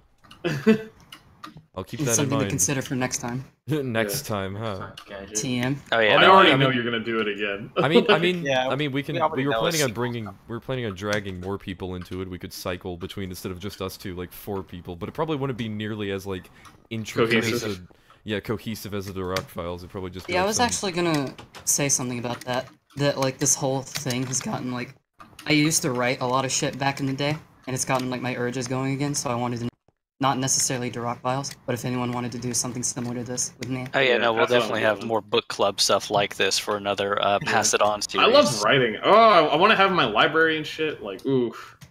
Honestly, Right. you actually should do the next Pass It On series. Doesn't Yo, have let's to be go, about Spoon. Rock. It could be about anything. I'm down. Yo, let's Yeah. go. Doodle and Cabal, you're also getting my creative writing just flowing again because I haven't been. It's been a little bit since I've been writing my story, mainly because school has been that, and a little bit burned out. But I kind of want to get back into that now. Oh yeah, I love the You're Pass It On inspiring series people. too. I love a lot of improv and a lot of creative writing, so it's really fun.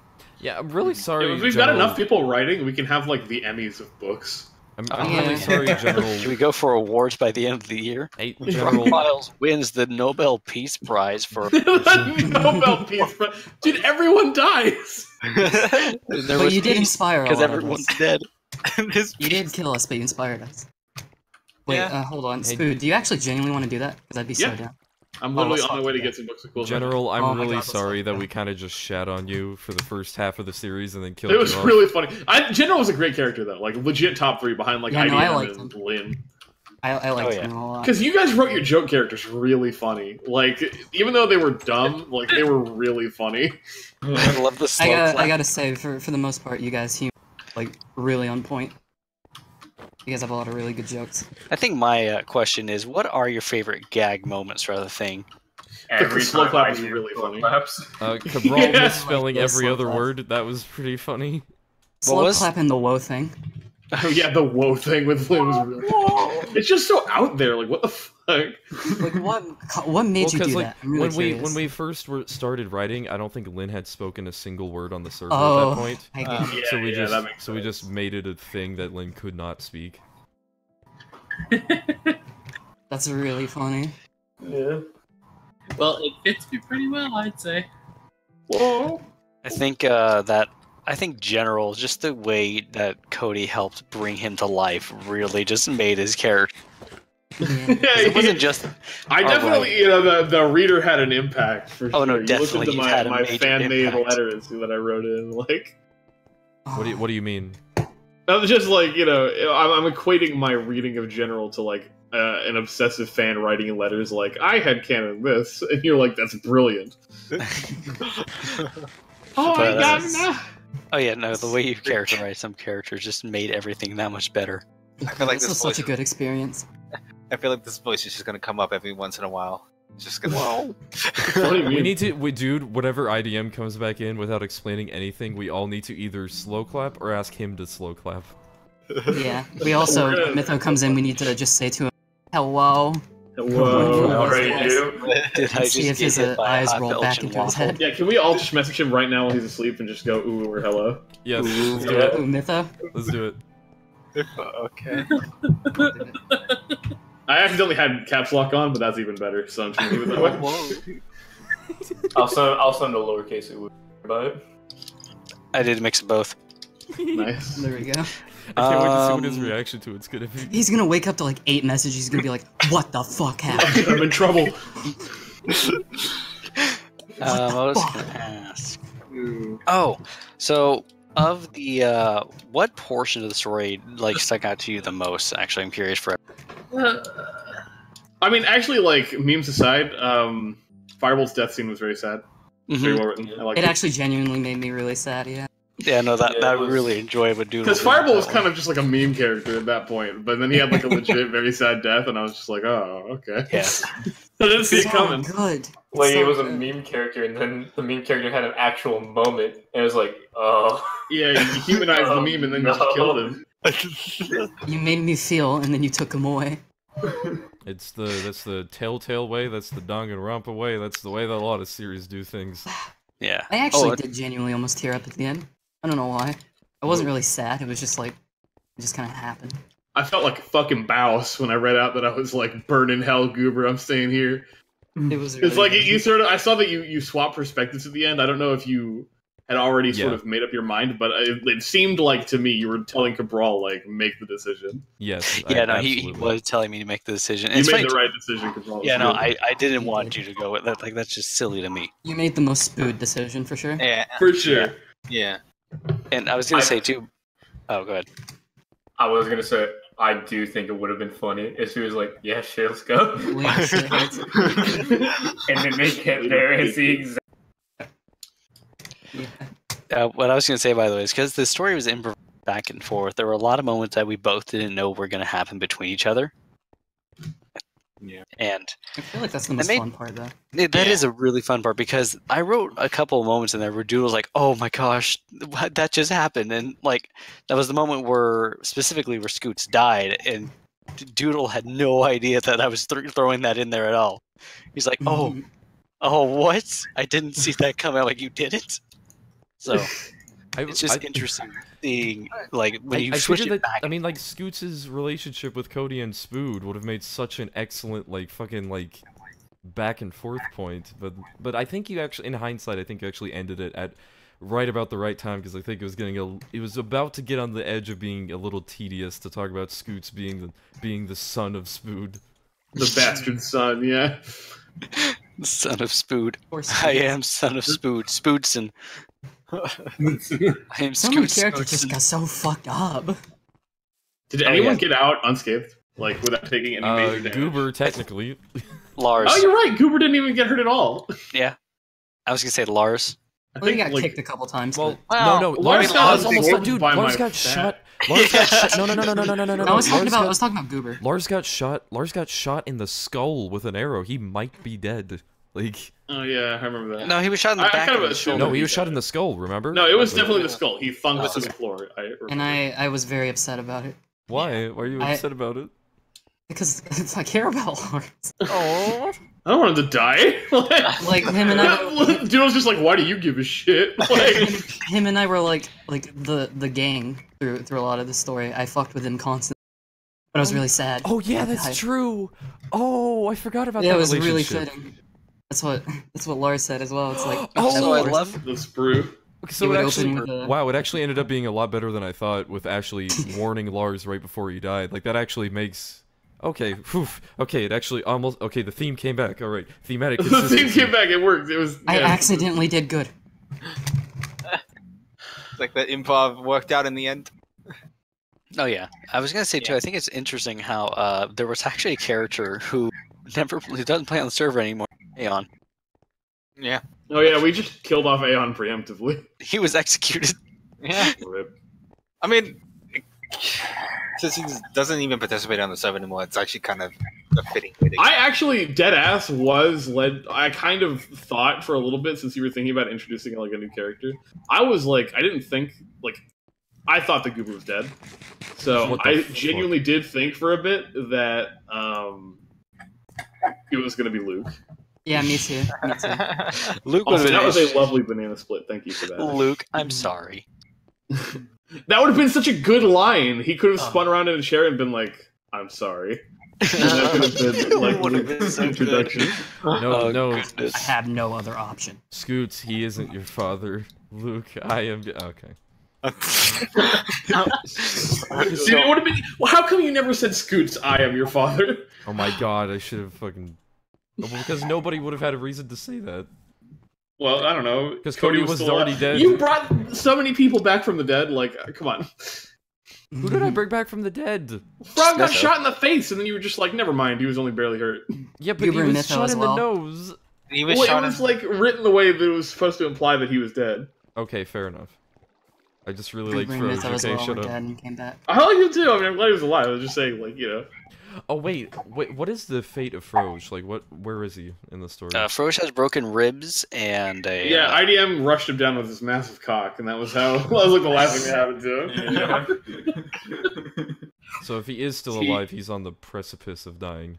Yeah, he had his ribs shattered by IDM's colossal penis. That's why I'm saying Stronger Frog should just Best way to die. embed his consciousness into a machine. How come Frog gets the best death? Yeah. I take back the best death title from Firebolt. It goes to Frog. I don't know. I'm still Fireball had very. the actual best death. Frog Well, had I'm the very happy with best General's death. I'm still extremely proud of how General's death happened. No offense to you, General. It's fine. General is one of my favorite characters, actually. He was pretty good. I Well, like of the course quip, you by the say way, that, we Cabral. made about my character, where it's like, you gave Cabral too much power. Well, Cabral may have been a mistake. You're the one who wrote that, Granted, Cabral. Cabral is a mistake. Cabral, you're the one who wrote that line. I know, it was funny. It was funny.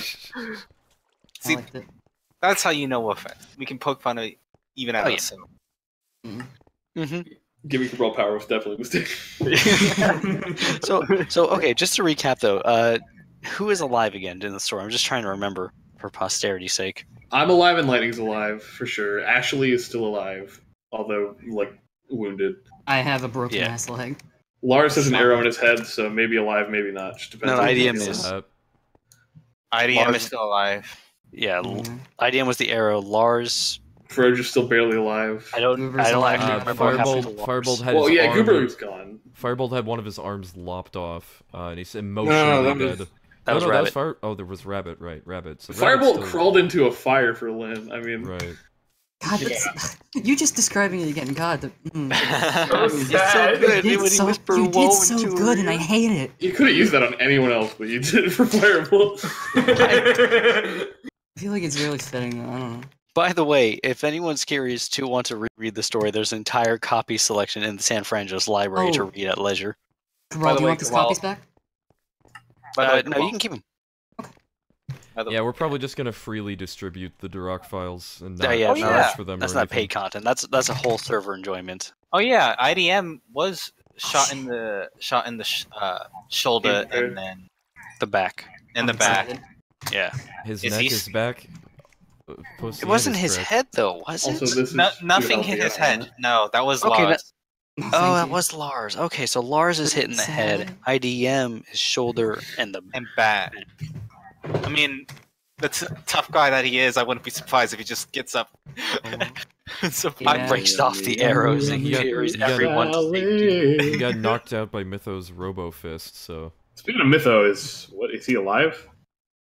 Yeah. 'Cause he was like sort of laying on the ground, paralyzed at the end. But oh I yeah, don't no, know. his like his Yeah, he basically Bethesda glitched. his robo arms and robo legs glitched out basically. Yeah, honestly, we're probably having a sort of recap or an epilogue to An epilogue.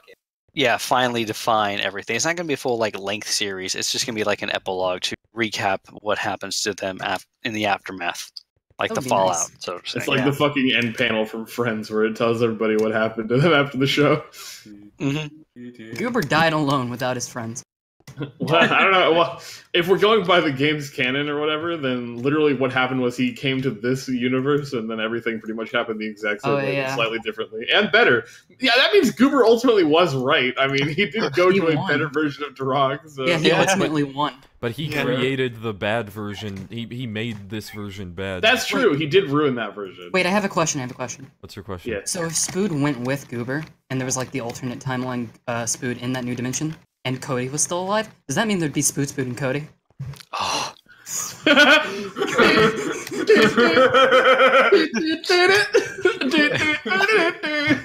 It'd be Advisor Spood, non-Advisor Spood, and then that Cody that exists. Smooth, the theme song.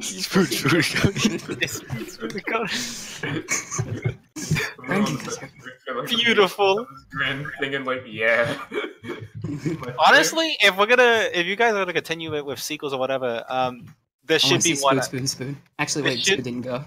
There should be one in the alternate timeline where Goober goes in this world essentially. Yeah. we have discussed ideas about I that. fucking I'm not what happened? Okay, so here's the most important question. Yeah. What happened to the Benoit balls? Oh no, that was a ruse by Froze. I know. It's just That was just a big old Froze. I will have ruse. you know that General died with them in his hands. Oh my lord. That's so good. Well, I'm excited to see your epilogue thing. Oh yeah, no, that I what we're debating on with the epilogue, by the way, because we don't know entirely if it's going to be really a pass it on thing or if it's going to be like an official, finally written. I think that you have played out Pass It On, like to its logical, positive conclusion. And I think that you would only be crippling yourself by strictly adhering to it at this point when you have a story that you want to tell. Cabral and I, mostly Cabral, have ideas. Oh yeah, I'm super excited. It's going to be a really, really. This pink terracotta looks so good, actually. It does. Look I at it. like It's like it. bubblegum. Oh yeah. Oh wait. So the direction you place them, so you can actually like place. So like these things, you could. You place can make it good like a patterns and circle. shit, yeah. Nice. That's intriguing. So you can literally like, let me show you with like these ones. I actually really like the light gray ones personally. So you can doodle with Fucking this if you do. curved. I think it's no, it's not that way. Which way is it? You're a genius. It's that way. You're a No. genius. Oh, I guess it doesn't rotate. It does rotate. No, It's yeah, depending which way you yeah, face there it. it is. Yeah, it's depending which way Oh, you face it. So this one's gonna go like that, and then this It one's makes, gonna like, a go circle. like. Ooh, that. Ooh. Well, okay. You're Hold on, I'm getting close. No. Come on. you can Okay, do I it, know which way I Cabral. gotta face now. It's this way. You can There do we it, go. Cabral. And then this one's not.